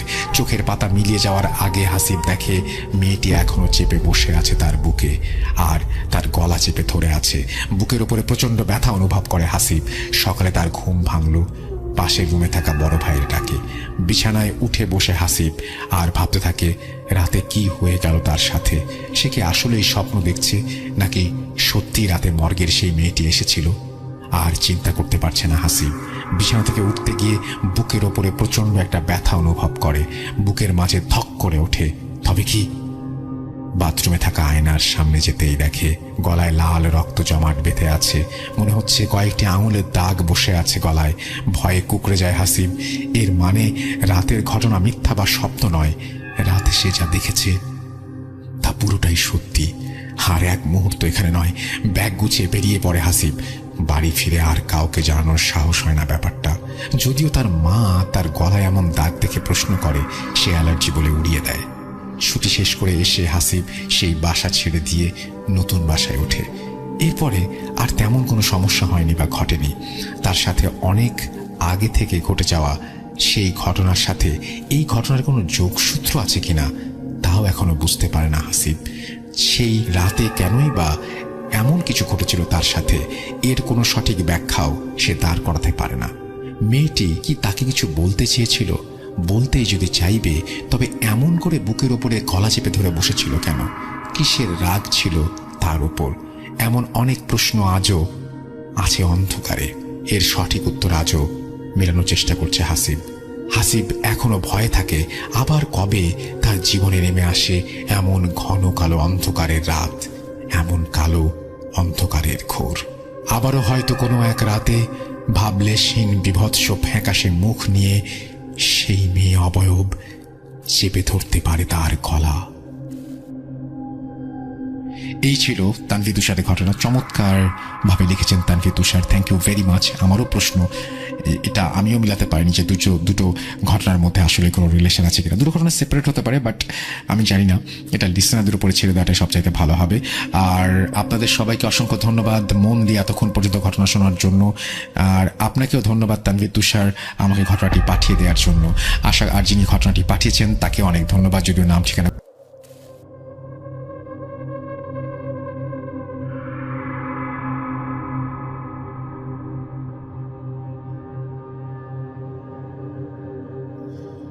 Welcome back. আপনাদের সবাইকে স্বাগত জানাচ্ছি আরও একবার ভূত.com-এ। আশা করছি আপনারা সবাই ভালো আছেন। ঘড়িতে সময় রাত 12:56 আমি রাসেল আছি সাথে, এবং সাবিদের চমৎকার একটা ঘটনা শুনলাম। আজকে মানুষ অনেক বেশি এবং আমাদের মডারেটররা ওই জন্য অনেক বেশি এক্সাইটেড। আপনারা অনেকেই যুক্ত হয়েছেন। আমি ওই যে বলেছিলাম যে ঈদ মানেই আপনজনের কাছে যাওয়া, এবং আজকে one of the best number আমাদের মানে কি বলবো যে আমরা পেয়েছি আজকে আপনাদের কাছ থেকে। আপনারা যারা আমাদের সঙ্গে আছেন তাদেরকে অনেক ধন্যবাদ। আমি যখন লাইভ করলাম তখনও আপনারা ছিলেন, এখনও আছেন, এবং আমি মানে কি বলবো যে আশা করব যে ঈদটা আপনাদের অনেক চমৎকার কাটবে, এবং মানে রাত পোহালেই ঈদ এরকম একটা অবস্থা যখন, তখন আমরা চলে যাচ্ছি আফনান ভাইয়ের ঘটনায়। বলেছিলাম আফনান ভাইয়ের ঘটনা শোনাবো। চলুন কথা না বাড়িয়ে আফনান ভাইয়ের ঘটনায় যাওয়া যাক। আমাদের সঙ্গেই থাকুন।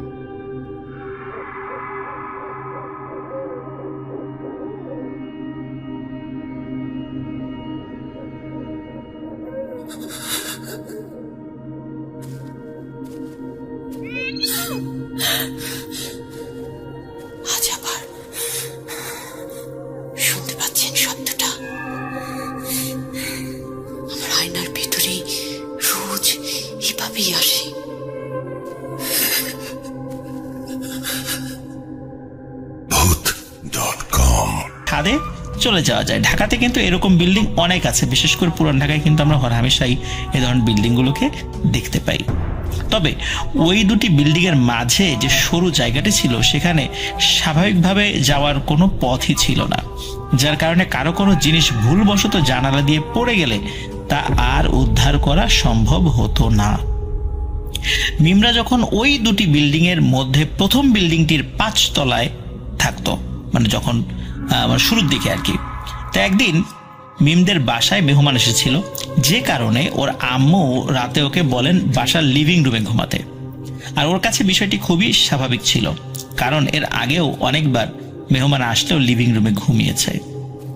তো ওই রাত্রে মেহমানদের সাথে দীর্ঘক্ষণ গল্পগুজব করে ওর ঘুমাতে যেতে যেতে রাত প্রায় 2টো বেজে যায়।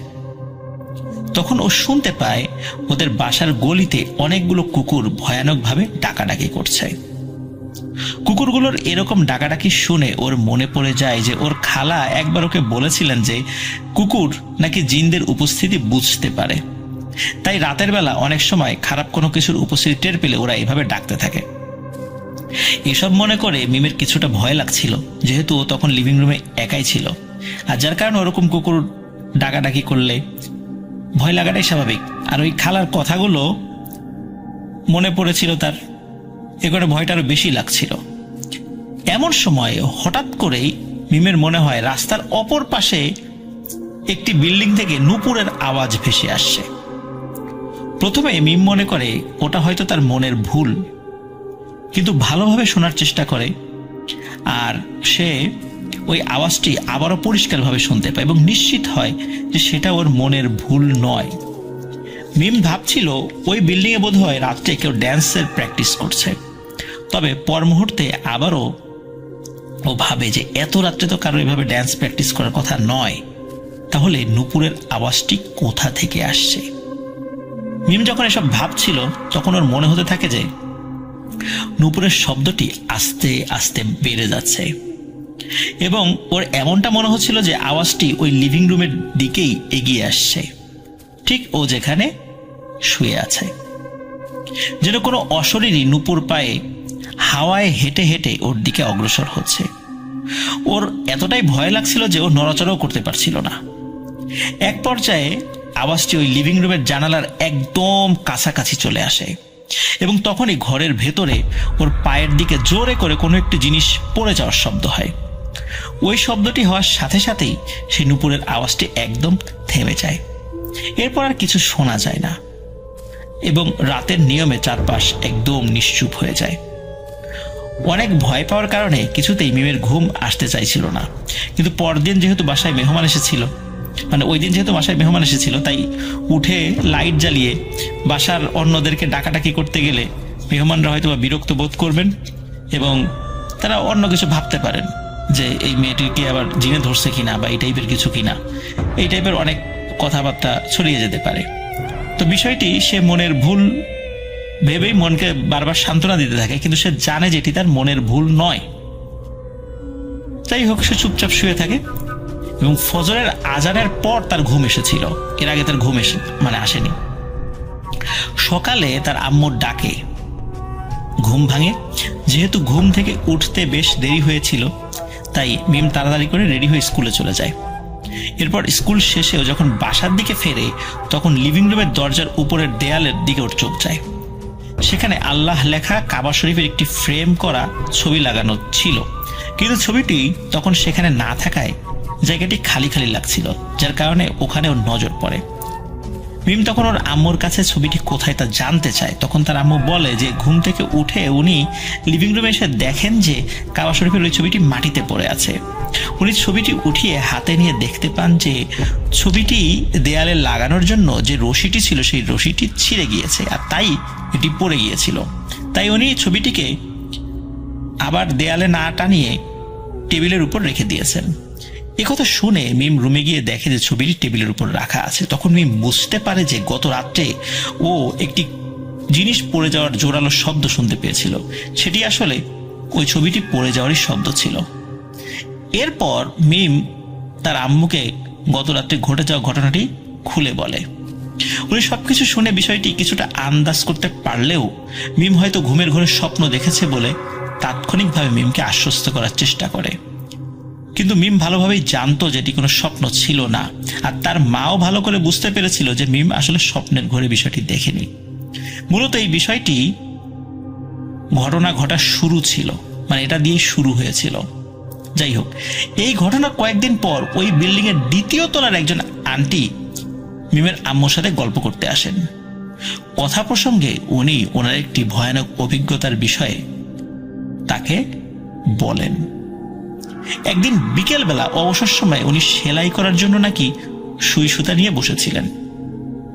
উনি সুইয়ে সুতা পরানোর চেষ্টা করছিলেন এবং সুইয়ের ছিদ্রে সুতা প্রায় পরিয়ে ফেলেছেন। এমন সময় ওনার হাতটি অদ্ভুতভাবে খালি ডানে বায়ে সরে যায়। ওনার মনে হচ্ছিল কেউ যেন আস্তে করে ওনার হাতে ধাক্কা দিয়ে হাতটি সরিয়ে দিচ্ছে। উনি শুরুর দিকে বিষয়টিতে খুব বেশি গুরুত্ব না দিয়ে আবারও সুতা পরানোর চেষ্টা করেন, কিন্তু এবারও একই রকম ঘটনা ঘটে।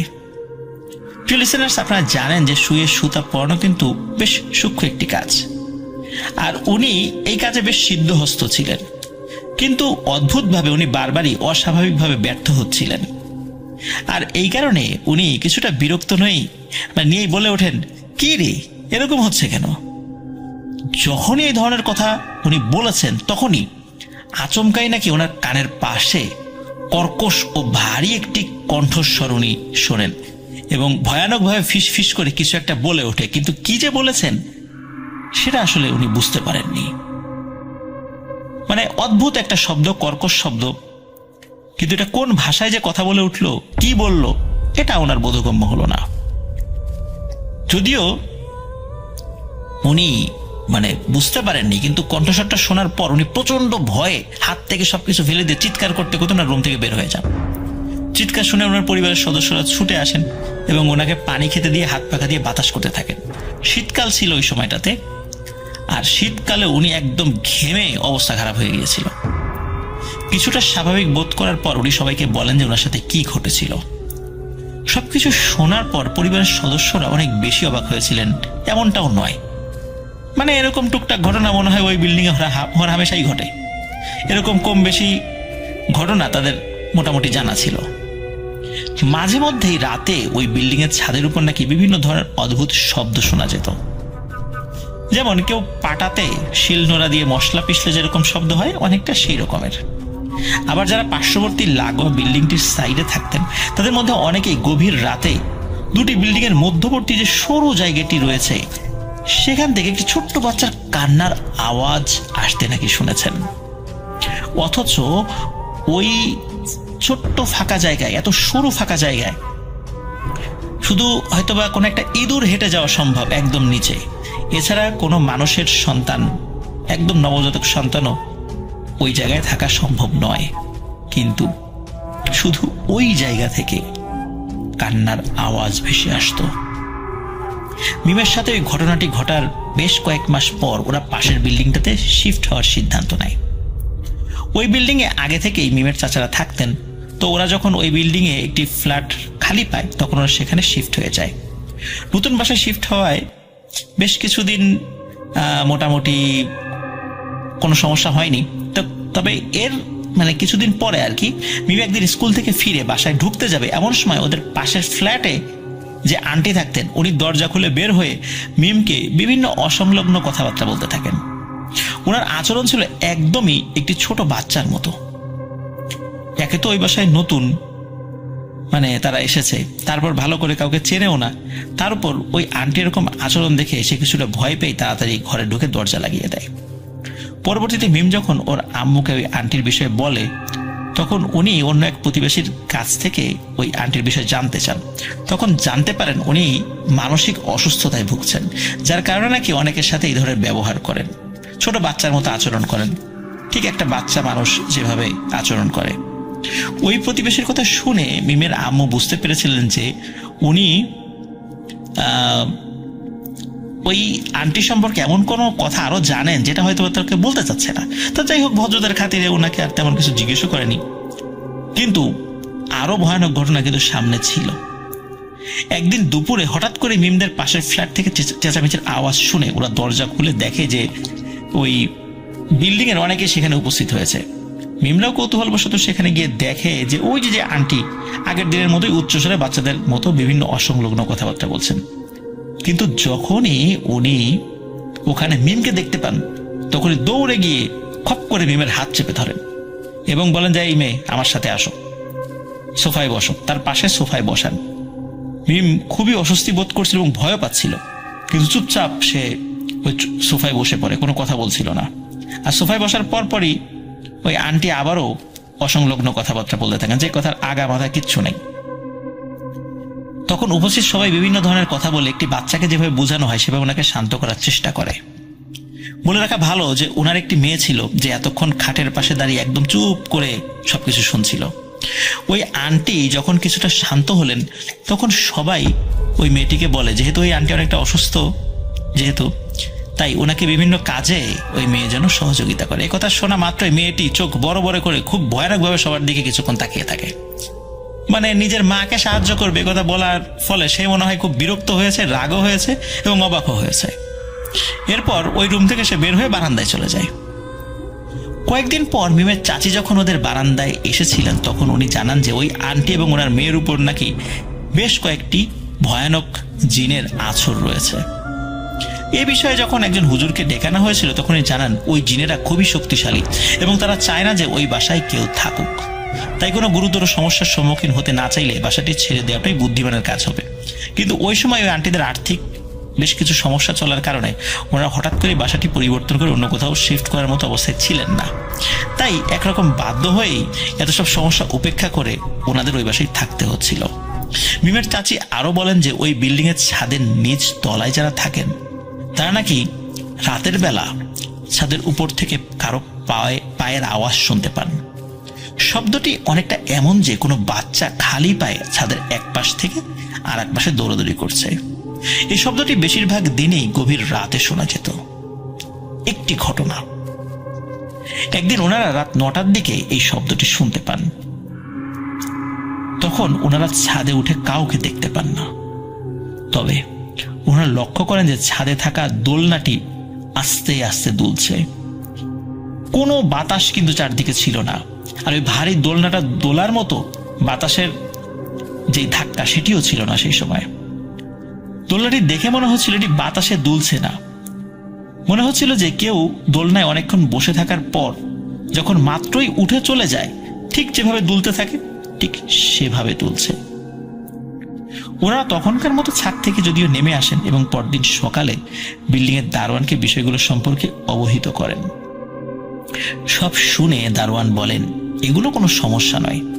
দারোয়ান ওনাদেরকে উল্টো পরামর্শ দেন এসব আওয়াজ উপেক্ষা করতে এবং রাতের বেলা ওনারা যেন কোনো অবস্থাতেই আর ছাদে না ওঠেন।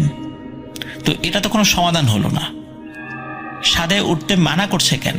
নিশ্চয়ই কোনো সমস্যা আছে। এরপর আরো বেশ কয়েক মাস কেটে যায়। এক রাতে মিম অদ্ভুত একটি স্বপ্ন দেখে। মিম দেখে যে স্বপ্নের মধ্যেও একইভাবে কেউ ওর রুমে শুয়ে আছে। তখন ওর রুমের দরজা একটু একটু করে খুলে যেতে থাকে।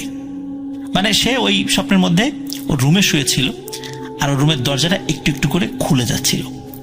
ডিম লাইটের নীলাভ আলোয় ও দেখতে পায় যে দীর্ঘকায় কালো ছায়ার মতো একটি অবয়ব দরজা দিয়ে রুমে প্রবেশ করছে। ওই অবয়বটি রুমে ঢুকে ওর দিকে এগিয়ে আসতে থাকে। ওই অবয়বটিকে দেখে ভয়ে মিম চিৎকার করতে থাকে। অবয়বটি ওর বিছানার পাশে এসে শক্তভাবে ওর গলা চেপে ধরে। ও গলায় অনেক ব্যথা অনুভব করছিল। ও চেষ্টা করতে থাকে যে নিজেকে যেন সে ছাড়িয়ে নিতে পারে। এমন সময় হঠাৎ করে মিমের ঘুম ভেঙে যায় এবং প্রচন্ড অস্বস্তিতে উঠে বসে। ওই সময় সে ফিল করে ওর গলায় বেশ ব্যথা অনুভূত হচ্ছে। এও সে বোধ করে যে এটি স্বপ্নের মধ্যে হয়েছে। কিন্তু মিম আরো বেশি অবাক হয় যখন ও দেখে যে রুমের দরজাটি খোলা রয়েছে, ঠিক যেমনটা ও স্বপ্নে দেখেছিল। কিন্তু ওর স্পষ্ট মনে ছিল যে ঘুমানোর আগে সে খুব ভালোভাবেই দরজাটি লাগিয়ে তারপরে ঘুমিয়েছে এবং সে এভাবে প্রতি রাতেই ঘুমায়, দরজা লাগিয়েই সে ঘুমায়। তখন মিমের খেয়াল হয় স্বপ্নে ও দেখেছিল যে সেই ছায়ার মতো অবয়বটি আস্তে আস্তে ওর রুমের দরজা খুলে ভেতরে প্রবেশ করে। বিষয়টি মনে আসার পরপরই ওর ভয়ের মাত্রা আরো অনেক গুণ বেড়ে যায়। ও উঠে গিয়ে ওর আব্বু আম্মু সকলকে ঘুম থেকে ডেকে তোলে এবং সবকিছু ওনাদেরকে জানায়। মিমের আব্বু দোয়া পড়ে ওকে ফু দিয়ে দেন। সেই রাত্রে মিমের আর ঘুম হয়নি।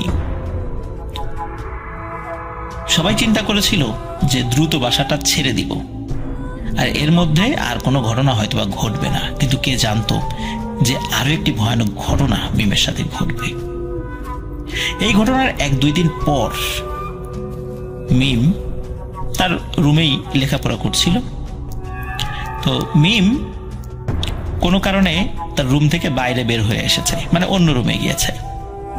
তার ঘরের লাইট টাইট সব জ্বালানো ছিল। তো অন্য রুমে গিয়ে তার আব্বা আম্মুর সাথে কথা বলে সে আবার তার রুমের মধ্যে ঢুকছিল। হঠাৎ করে দেখে তার খাটের উপরে পুরো শরীর কম্বল দিয়ে আবৃত কেউ একজন বসে ঢুলে ঢুলে উচ্চস্বরে কিছু পড়ছে। অনেক সময় আমরা ঢুলে ঢুলে মানুষকে পড়া দেখি না, ওই রকম। ওই সময় কিন্তু শীতকাল আবার ছিল না, শীতকাল চলে গিয়েছিল। তখন কম্বলটা যে কোথা থেকে এলো সে বুঝতে পারছে না, কারণ কম্বলটা তার রুমেই ছিল কিন্তু অন্য জায়গায় রাখা ছিল, গায়ে দেওয়ার জন্য নয়। তো ওই কম্বলটা মানে তাদের ঘরের কম্বলটাই, ওইটা তার রুমেই ছিল।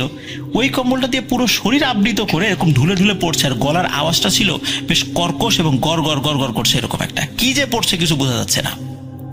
তো মিম চিন্তা করে কি ব্যাপার, ঘরের মধ্যে এটা কোত্থেকে আসলো। তার অন্য ভাই বোনরা আবার এসে এরকম করে পড়ছে না তো, বা তাকে ভয় দেখানোর চেষ্টা করছে না তো।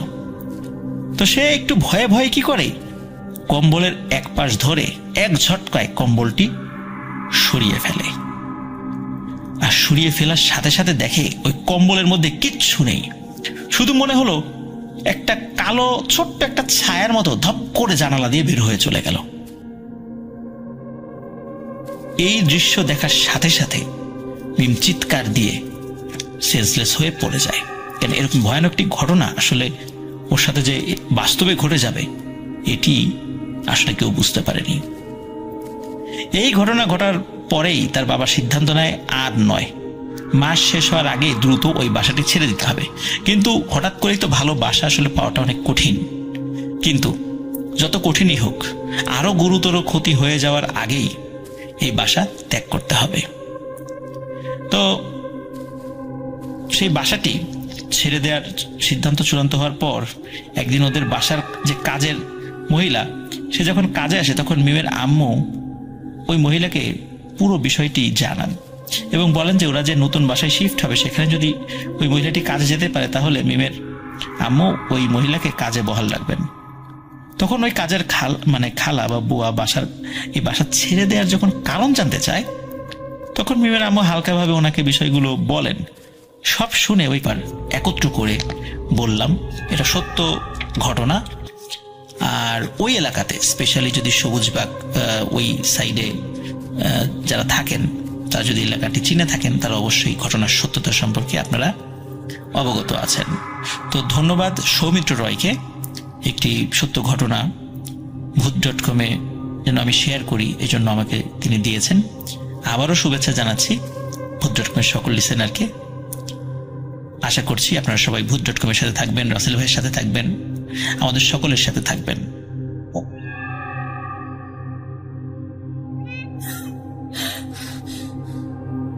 আজ আবার শুনতে পাচ্ছেন শব্দটা? ভয়ের আরেক নাম ভূত.com with Russell.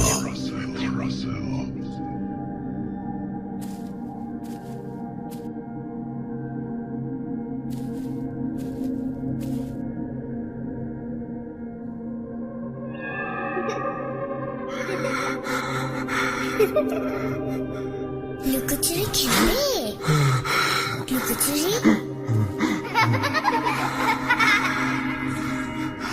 তুমি লুকাও, আমি ঠিকই তোমাকে খুঁজে পাবো।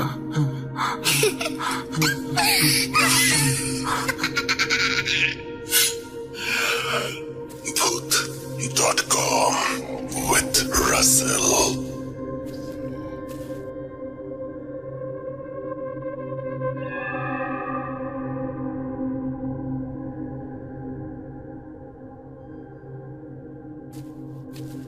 আপনাদের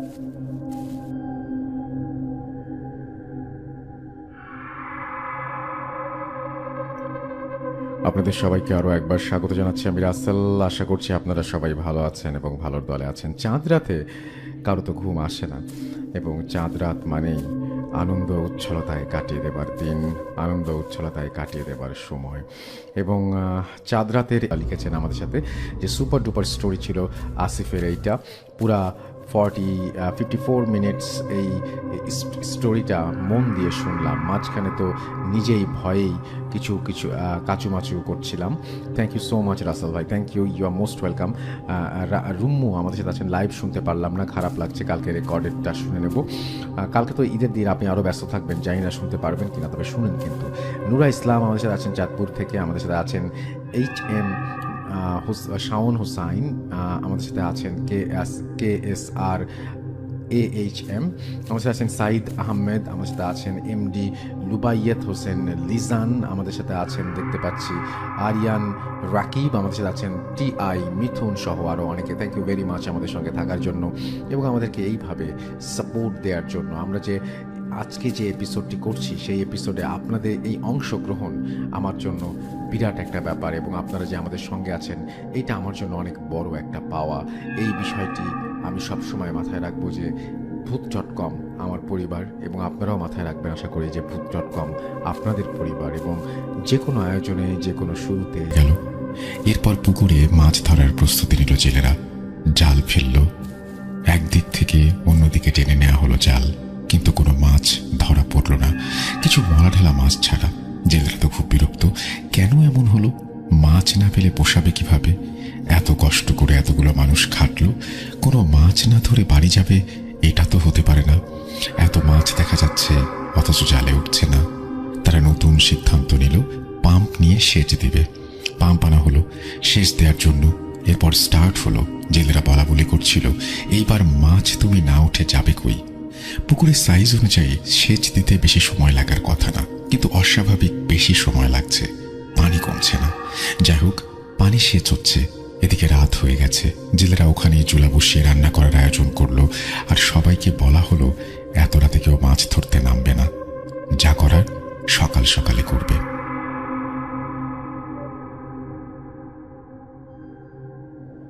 ভোর রাতের দিকে পানি কমে আসলো, সেচ বন্ধ করে দেয়া হলো। সবাই লাইট মেরে দেখলো প্রচুর মাছ। জেলেরা ভীষণ খুশি, সকালের আলো ফুটলেই তারা মাছ ধরতে নামবে। এদিকে এলাকার লোকজনের ভেতরে ভীষণ একটা কৌতূহল ছিল এই পুকুর নিয়ে, তাই ভোর হতে তারাও হাজির হলো মাছ ধরা দেখার জন্য। কিন্তু তারা আশ্চর্যজনকভাবে কোনো মাছ ধরতে পারল না। যখনই কাদার মধ্যে থেকে মাছ ধরে ঝুড়িতে রাখা হয়, তখনই তারা দেখতে পায় সেটা মাছ নয়, সাপ। তারপরে চোখের ভুল বা হ্যালুসিনেশন ভেবে আরও কিছুক্ষণ মাছ খোঁজাখুঁজির পর একে অন্যের কাছে জিজ্ঞাসা করে, তুমি কি মাছ দেখতে পাচ্ছ না সাপ? এমন সময় ওপর থেকে এলাকার লোকজন চিৎকার শুরু করলো, সাপ সাপ বলে। ভয়ে জেলেরা সব পুকুর থেকে ছোটাছুটি করে উপরে উঠে গেল, কারণ পুকুর ভর্তি শুধু সাপ আর সাপ। সেই সাপগুলো যেন তেন সাপ নয়, সংখ্যায় একটা দুইটা নয়, শত শত সাপ। কেমন একটা পরিস্থিতি চিন্তা করুন। একজন মানুষ শুধু নয়, এলাকার সব মানুষ জড়ো হয়েছে সেই সাপ দেখার জন্য। আমাদের এলাকার সকলেরই মনে আছে সেই ঘটনা, এবং এলাকায় সেটা একটা প্রচলিত ঘটনা হিসেবে কি এক অদ্ভুত অনুভূতি বলে বোঝাতে পারবো না। দাদি মারা যাবার একটা মনোকষ্ট, সাথে এরকম ভৌতিক পরিবেশ আমাদের জীবনটা কেমন দুর্বিষহ করে তুলল। রাত হলে মনে হতো, এটা আমরা কোথায় আসছি? এত ভয় লাগে, এখানে থাকবো কিভাবে? আমার বাবা বলতো, নতুন বাড়িতে উঠলে প্রথম প্রথম এরকম লাগে, আস্তে আস্তে ঠিক হয়ে যাবে। সে এই ভৌতিক ব্যাপারগুলোকে কোনোভাবে পাত্তাই দিচ্ছিল না। যাই হোক, এক রাতের কথা বলি। আমার বাবা হঠাৎ অফিসের কাজে বাইরে গিয়েছিল, আর যাওয়ার সময় বলে গিয়েছিল সে আজ রাতে বাসায় ফিরবে না।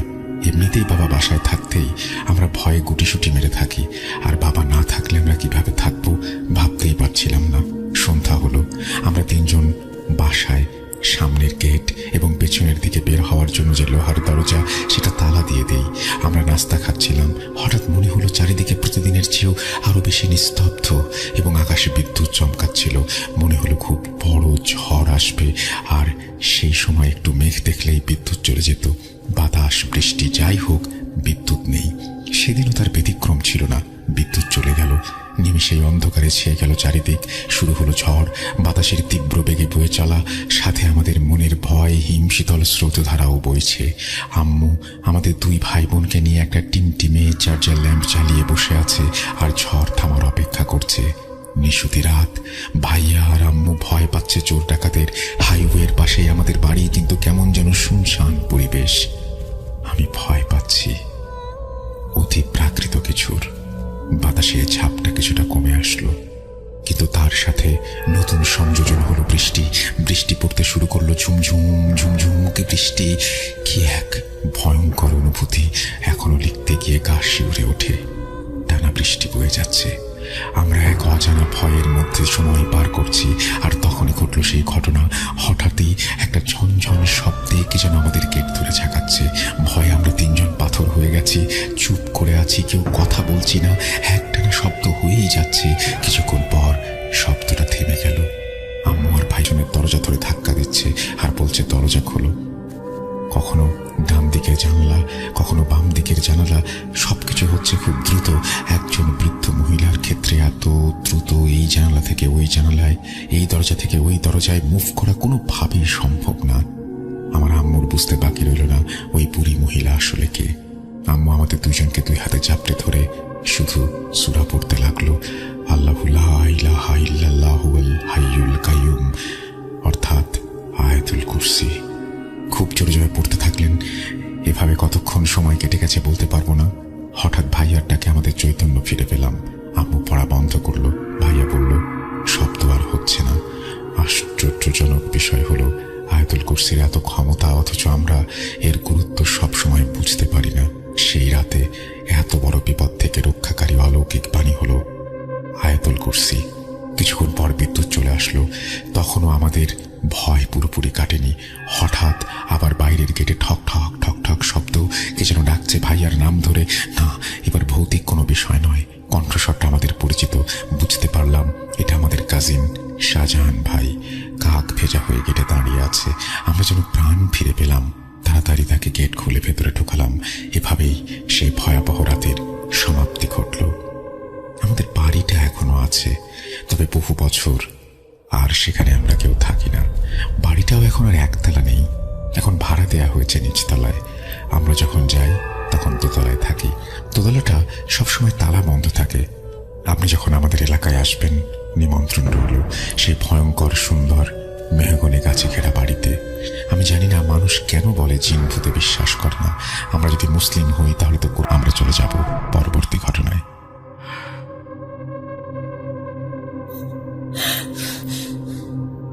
আজ আবার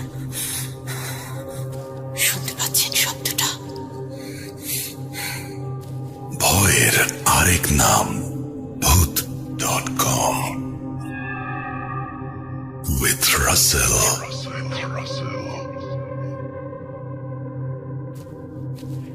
যেভাবে লেখা আছে আমি সেভাবেই পড়ছি। লিখছেন, আমার নাম মীর রাজু। আমি চাই ঘটনাটি পড়ে শোনান। তিনি তার মোবাইল নাম্বারও শেয়ার করেছেন। তারপর তিনি লিখছেন, প্রিয় রাসেল ভাই, আশা করি আপনি ভালো আছেন, কারণ আপনি ভালোর দলে। আমি মীর রাজু। আমার বাড়ি ফেনী জেলার সোনাগাজী উপজেলায়। ব্যস্ততার কারণে স্টুডিওতে এসে আমার পক্ষে ঘটনা বলা সম্ভব না, তাই পড়ে শোনালে খুশি হব। ঘটনা শুরু করার আগে বলে রাখা ভালো, আমি এর আগে আমার সাথে ঘটে যাওয়া একটা ঘটনা প্রথম ভূত.com-এ শেয়ার করেছিলাম, কিন্তু আমার ঘটনাটি সিলেক্টেড হয়নি। ভেবেছি আর কখনো ঘটনা পাঠাবো না। কিন্তু গত কয়েকদিন আগে আমার এলাকার এক বড় ভাইয়ের কাছ থেকে তার সাথে ঘটে যাওয়া তার জীবনের একটি ভয়ঙ্কর ঘটনা শুনি। ঘটনাটি শ্রোতাদের কাছে কতটা ভয়ঙ্কর হবে জানি না, তবে আমার কাছে বেশ রহস্যময় মনে হয়েছে। তাই অভিমান ভুলে আবারও একবার ঘটনা শেয়ার করতে যাচ্ছি। সরাসরি ঘটনায় চলে যাই। আমার এলাকার ভাইটির নাম রিয়াদ। তিনি পেশায় একজন অ্যাম্বুলেন্স চালক। তিনি দীর্ঘ 5 বছর অ্যাম্বুলেন্স চালান। এ জীবনে তার সাথে ছোট বড় অনেক ভৌতিক ঘটনা ঘটেছে, কিন্তু এই ঘটনাটি বেশ ভয়ের। ঘটনা বোঝার স্বার্থে রিয়াদ ভাইয়ের মতো করে বলছেন রিয়াদ ভাই।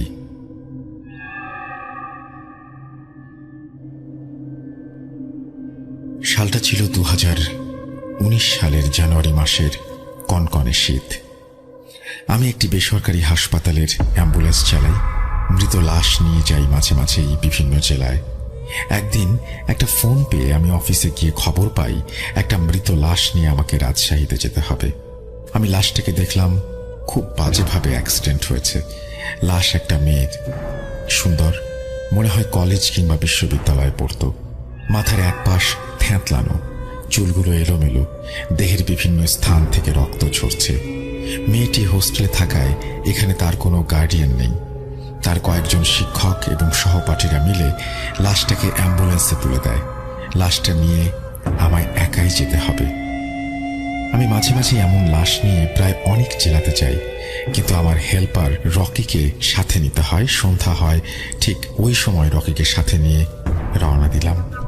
একটা 4-5 ঘন্টা গাড়ি চালিয়ে একটা স্থানে এসে কিছু খাওয়ার জন্য গাড়ি থামালাম। তারপর খেয়ে দিয়ে আবারও রওনা দিলাম। কয়েক কিলোমিটার যাওয়ার পর হঠাৎ একটা চাকা বাস্ট হয়ে যায়। গাড়ি থেকে নেমে দেখলাম চাকা বাস্ট হয়ে গেছে। এক্সট্রা চাকার জন্য গাড়িতে খোঁজ করে দেখি ভুল করে এক্সট্রা চাকা নেওয়া হয়নি। সাথে থাকা আমার হেল্পার রকি বলে, ভাই, চাকা যেহেতু নাই, আমরা যেখানে খাওয়া দাওয়া করছিলাম ওইখানেই দেখি চাকা সারাতে পারি কিনা। এই কথা বলে আমার কাছ থেকে কিছু টাকা আর নষ্ট চাকাটা নিয়ে রওনা দিল সে। গাড়িটা রাস্তার এক পাশে সাইড করা ছিল। কতক্ষণ লাগতে পারে এই চিন্তা করতে করতে গাড়িতে গিয়ে বসলাম। গাড়িটা হাইড্রোলিক জগ দিয়ে স্ট্যান্ড করা ছিল, তাই এইটাও চিন্তা করছিলাম একা একা এইভাবে থামানো একটা গাড়ি নিয়ে কতক্ষণ অপেক্ষা করব। এমনিতেই জায়গাটা নীরব। একটু পরপর 1-2টা ডিস্ট্রিক্ট বাস সাঁই সাঁই করে চলে যাচ্ছে। পাশে কোনো মানুষজনের চিহ্ন নেই। রাত প্রায় 10টা, কি আসবে হাইওয়েতে। আমি একটা সিগারেট ধরিয়ে একটু পরপর একটা একটা করে টান দিচ্ছি আর চাকা আসার ব্যাপারটা নিয়ে চিন্তা করছি। লুকিং গ্লাসে রকি আসার পথে তাকিয়েছিলাম। হঠাৎ ভেতরে থাকা লুকিং গ্লাসে চোখ আটকে গেল। চোখটা সরিয়ে পেছনে তাকাতে দেখলাম না, কিছুই না, সব ঠিক আছে। আবার যখন সিগারেটে টান দিয়ে লুকিং গ্লাসের দিকে তাকালাম তখন ভয়ে স্থির হয়ে গেলাম। আমি দেখলাম মেয়েটার লাশটা উঠে বসে আছে। এবার আমি ঘাড় ঘোরাতে সাহস করলাম না। আমার মনে হচ্ছিল দাঁতে দাঁত লেগে আসবে। হঠাৎ পেছন থেকে মেয়েটা বলে উঠল, ভাইয়া, আমি পানি খাবো, পিপাসায় গলাটা ফেটে যাচ্ছে। আমি অনিচ্ছা সত্ত্বেও পেছনে তাকিয়ে দেখি মেয়েটা সত্যি শোয়া থেকে উঠে বসেছে আর শরীরের দাগগুলো নেই। থ্যাতলানোর দিকটা বোঝা যাচ্ছে না। মনে হচ্ছে সে অজ্ঞান হয়েছিল, এখনই জ্ঞান ফিরেছে। মেয়েটা আবারও বলতে লাগলো, ভাইয়া, আমার খুব পানির পিপাসা লেগেছে, আমাকে একটু পানি দেন। কেন জানি মুহূর্তের মধ্যে আমার ভেতর থেকে সব ভয় কেটে গেছে। মেয়েটাকে দেখতে স্বাভাবিক লাগায় আমি একটা পানির বোতল এগিয়ে দিলাম। পানিটা পেয়ে সে এক নিঃশ্বাসে শেষ করে কেমন একটা স্বস্তির নিঃশ্বাস ফেলল। আমি মুহূর্তে ভাবছি, আহা জীবন, কি দারুণ আমাদের চিকিৎসা ব্যবস্থা। একটা অজ্ঞান হওয়া জীবিত মেয়েকে লাশ বানিয়ে অ্যাম্বুলেন্সে উঠিয়ে দিয়েছে। এগুলো ভাবতে না ভাবতেই মেয়েটা আমার দিকে মুখ করে বলতে লাগলো, জানো ভাইয়া, এই পানির জন্য আমার বুকটা ফেটে যাচ্ছিল। আমার ভার্সিটি বন্ধ হয়ে যাওয়ায় বাড়িতে যাওয়ার জন্য তৈরি হয়ে বাস স্ট্যান্ডে আসি। আমি রিক্সা থেকে নেমে ভাড়া দিলাম। যখন একটু সামনে এগোলাম খেয়াল করতে পারিনি কখন একটা দ্রুতগামী বাস আমার সামনে এসে পড়েছে। চোখের পলকে বাসটার আঘাত খেয়ে সামনে পড়ে যাই আর বাসটা ব্রেক করতে না পেরে আমার মাথার ঠিক বাম সাইড দিয়ে চলে যায়। যাওয়ার সময় আমার সমস্ত শরীরটাকে কয়েকবার রাস্তায় পিষ্ট করে যায়। অ্যাক্সিডেন্টের বেশ কিছুক্ষণ পর পর্যন্ত জীবিত ছিলাম। মেয়েটার মুখে এই কথাগুলো শুনে আমার বাক রুদ্ধ হয়ে গেছে। আমি যেন আমার মধ্যে নেই, আমি শুধু শুনছি। তারপর মেয়েটা বলছে, চিৎকার করে বলতে পারিনি, আমাকে কেউ পানি দাও, পিপাসায় আমার গলা ফেটে যাচ্ছে। খুব শব্দহীন আর্তনাদ করে পানির জন্য গুমড়ে কেঁদে উঠেছিলাম, কিন্তু আমাকে এক ফোঁটা পানি কেউ দেয়নি। যখন শেষ নিঃশ্বাসটা ফেললাম, একজন এসে আমাকে পানি খাওয়াতে চাইলো, কিন্তু পানির এক ফোঁটাও গলা দিয়ে নামলো না, গাল বেয়ে পড়ে গেল। আমার নিথর দেহটা অ্যাম্বুলেন্সে তোলা হলো। আমার আইডি কার্ড দেখে ভার্সিটি থেকে তথ্য নিয়ে আমার কয়েকজন বন্ধু আর শিক্ষককে খবর দেওয়া হয়, আর তারাই আপনার গাড়িতে তুলে দিয়েছে আমাকে বাড়িতে পৌঁছে দিতে। মেয়েটা এক নিঃশ্বাসে কথাগুলো বলে একটু চুপ করে আবারও বলল, ভাইয়া, আমার আব্বা আম্মা আর ভাই বোনকে বলবেন আমার জন্য যেন না কাঁদে, আর আপনাকে অসংখ্য অসংখ্য ধন্যবাদ আমাকে পানি খাওয়ানোর জন্য। এই কথা বলে মেয়েটা আবার শুয়ে পড়ে। ততক্ষণে আমার হেল্পার রকি চাকা ঠিক করে এসে বলল, ভাই চলেন, চাকা ঠিক হয়ে গেছে। আমি শুধু পেছনে তাকিয়ে আছি। রকে গায়ে হাত দিয়ে ধাক্কা দেওয়ায় আমার নিরাপত্তা ভাঙে, আমার সম্বিত ফিরে পাই আমি। রকির ইশারা পেয়ে খেয়াল করলাম আমার পুরো শরীর ঘামে ভেজা। এ বিষয়ে রকিকে কিছু বললাম না, চাকাটা লাগিয়ে আবার রওনা দিলাম। মেয়েটার বাড়ি যেতে যেতে পরদিন সকাল 9টা বেজে যায়। মেয়েটার লাশ ফেরার ঘটনা পাঠিয়ে দিন আমাদেরকে। আমরা অপেক্ষায় থাকলাম আপনার ঘটনার, এবং আরও বেশি বেশি করে যদি ঘটনা পাঠান, আরও বেশি বেশি করে ইমেল এপিসোড হবে, আরও বেশি বেশি করে আমরা ফিরে আসবো আপনাদের কাছে। সুতরাং অপেক্ষায় আছি আপনাদের ঘটনার। স্টুডিওতে আসুন বা লিখে পাঠান, যেভাবে খুশি ঘটনা পাঠিয়ে দিন আমাদের। চলে যাব আমাদের পরবর্তী ঘটনায়।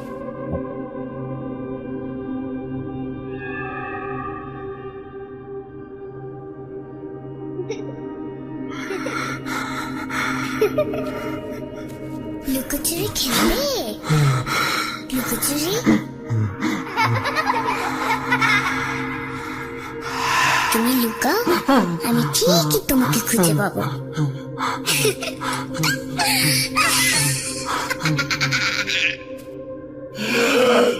Bhoot.com with Russell. যেভাবে লেখা আছে আমি সেভাবেই পড়ছি। আসসালামু আলাইকুম রাসেল ভাই। ওয়ালাইকুম সালাম। তারপর তিনি লিখছেন, আমি জানি আপনি ভালো আছেন। আমি মোর্শেদ আলম। আমি 2011 সাল থেকে ভূত এফএম শুনে আসছি। ভূত.কমের সাথে আছি। ভূত.কম দীর্ঘজীবী হোক। আজকে আমার মায়ের সাথে ঘটে যাওয়া একটা ঘটনা শেয়ার করব। আমি বিদেশে থাকার কারণে আমার স্টুডিওতে আসা সম্ভব নয়।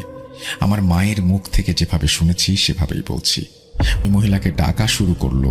ওই মহিলা একটা লম্বা দা হাতে বেরিয়ে আসলো আর আমার বাবার দিকে তেড়ে আসলো আক্রমণ করতে। সবাই ওই মহিলাকে থামিয়ে বলল, কি হয়েছে তোমার, এরকম করছো কেন? ওই মহিলা গত রাতে সব ঘটনা খুলে বলতে শুরু করলো। আমি ওই মহিলাটির মতো করে বলছি,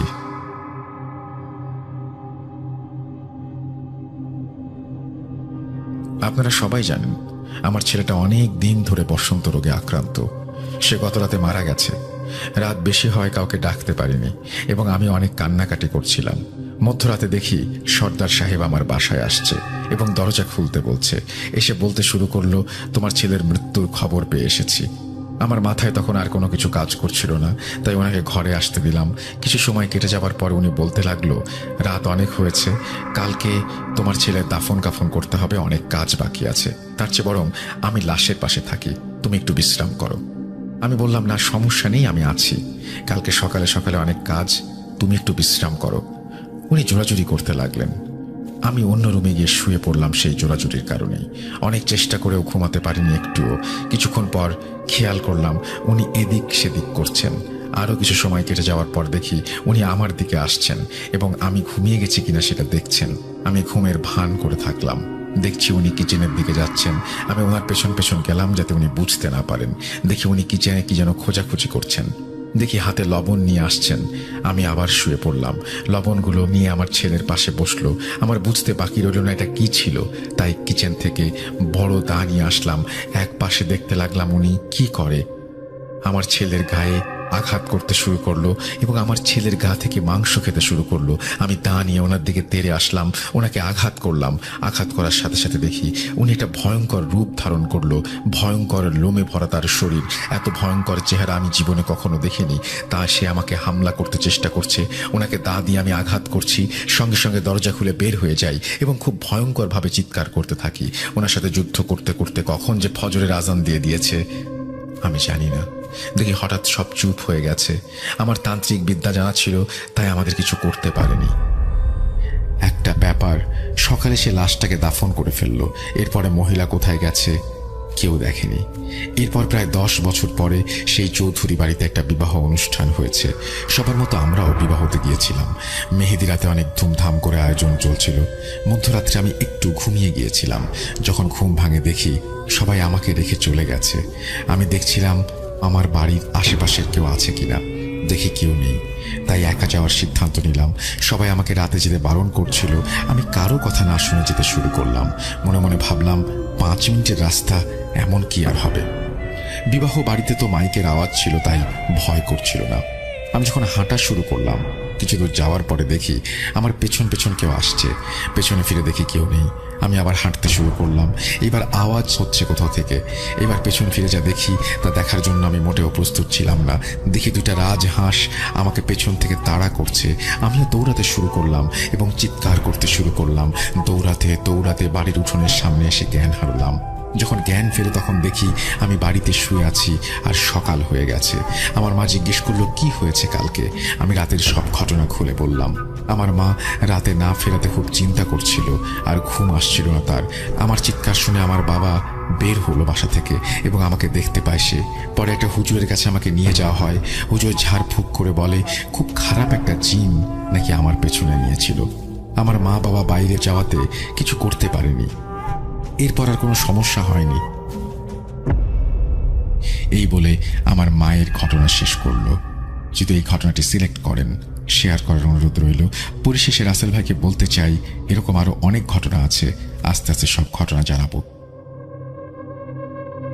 এখানে একটা জিনিস আমি বলতে চাই, কতগুলো কোয়েশ্চেন আমার আছে। আপনার চৌধুরী বাড়িতে গিয়েছিলেন যিনি, যার রূপ ধরে মানে একজন অশরীরী এসেছিল আর কি লাশ খাওয়ার জন্য। তারপরে ব্যাপারটা কি ঘটলো, তিনি যে দা নিয়ে তেড়ে আসলেন, এটা কে ছিল আসলে সেটা কি জানা গিয়েছিল? সেকেন্ড কথা হচ্ছে, আপনার সাথে যে ঘটনাটি ঘটেছে এই ঘটনার সাথে প্রথম ঘটনাটির সংযোগ কোথায়? যদি পারেন দয়া করে জানাবেন। আমাদের ইমেল অ্যাড্রেস russell.booth.com@gmail.com। আপনার উত্তরের অপেক্ষায় থাকলাম। আমরা চলে যাব আমাদের পরবর্তী ঘটনায়।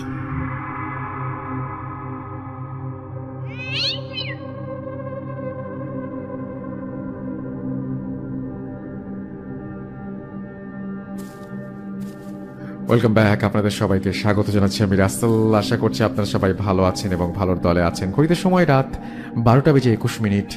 আমি রাসেল আছি সাথে আপনাদের সাথে, এবং ঠিক একই সাথে শুধু আমি আপনাদের সাথে আছি এটা বললে ভুল হবে, আমাদের সমস্ত মডারেটররাও কিন্তু আপনাদের সাথে আছেন। এবং ঈদের জন্য এবং ঈদের জন্য ঈদের এই কি বলবো যে শুধুমাত্র আপনাদের এই প্রত্যেকটা রাত উপভোগ করতে তোলার জন্য তারা যে পরিমাণ কষ্ট করেছেন, আমি স্যালুট জানাই তাদের সবাইকে। আর আরেকটা কথা বলবো, সেটা হচ্ছে ঈদের মধ্যে আমাদের সবাই জানি আমরা বিভিন্ন জায়গায় বিভিন্ন মানে বৈরী আবহাওয়া চলছে মাঝখানে, কিন্তু তার মাঝখানেও ঈদ আসে খুশি নিয়ে, ঈদ আসে আনন্দের বার্তা নিয়ে, ঈদ আসে প্রিয়জনের মুখের হাসি হয়ে। ঈদ আমাদের কাছে সবসময় আনন্দময়, এবং এই ঈদটাকে নিয়েই আমাদের এবারের যে প্ল্যান সেটা হচ্ছে যে আমরা কয়েকটা এপিসোড করব আপনাদের জন্য। ঈদের আগের দিন একটা করছি, ঈদের দিন একটা করব, এবং ঈদের পরের দিনও ঈদের মাঝখানেও আপনাদের সব কিছু জানিয়ে দিব আপনাদের কখন কী করব। আমরা চলে যাব আমাদের পরবর্তী ঘটনায়। চলুন শুনে আসি।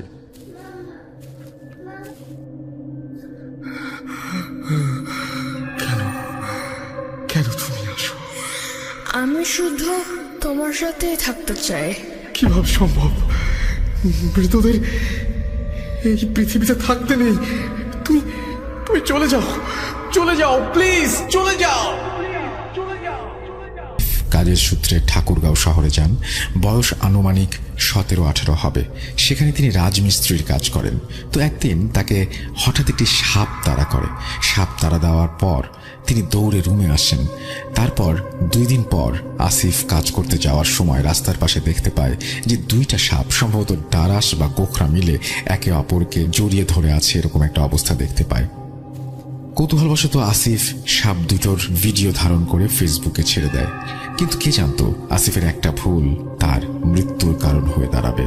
সেই কথা মনে করলে এখনো আমার খারাপ লাগে।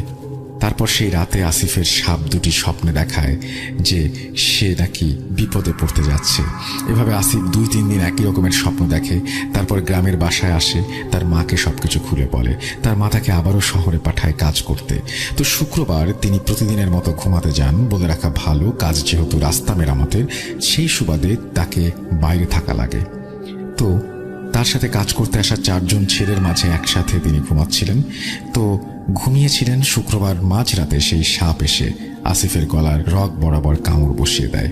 এখানে প্রশ্ন হলো যে বাকি 4 জন থাকতে ওদের কিছু করলো না, আসিফকে কেন কামড় দিল? এই উত্তর আজও অজানা। তারপর ঘটনায় ফিরে আসি। তো সেই সাপ কামড় দেওয়ার বিষয়টা যখন আন্দাজ করতে পারলো এবং সে মালিককে জানায়, মালিক ওঝা ডেকে এনে চিকিৎসা করেন। আসিফ সম্পূর্ণ সুস্থ হয়ে যায়।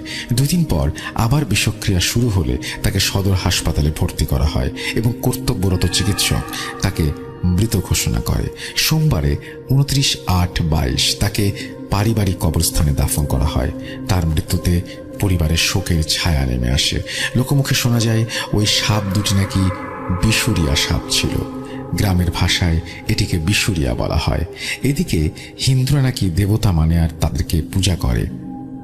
ঘটনা এখানেই শেষ নয়। আসিফের একটা ছোট বোন, তার বয়স 3 বছর হবে।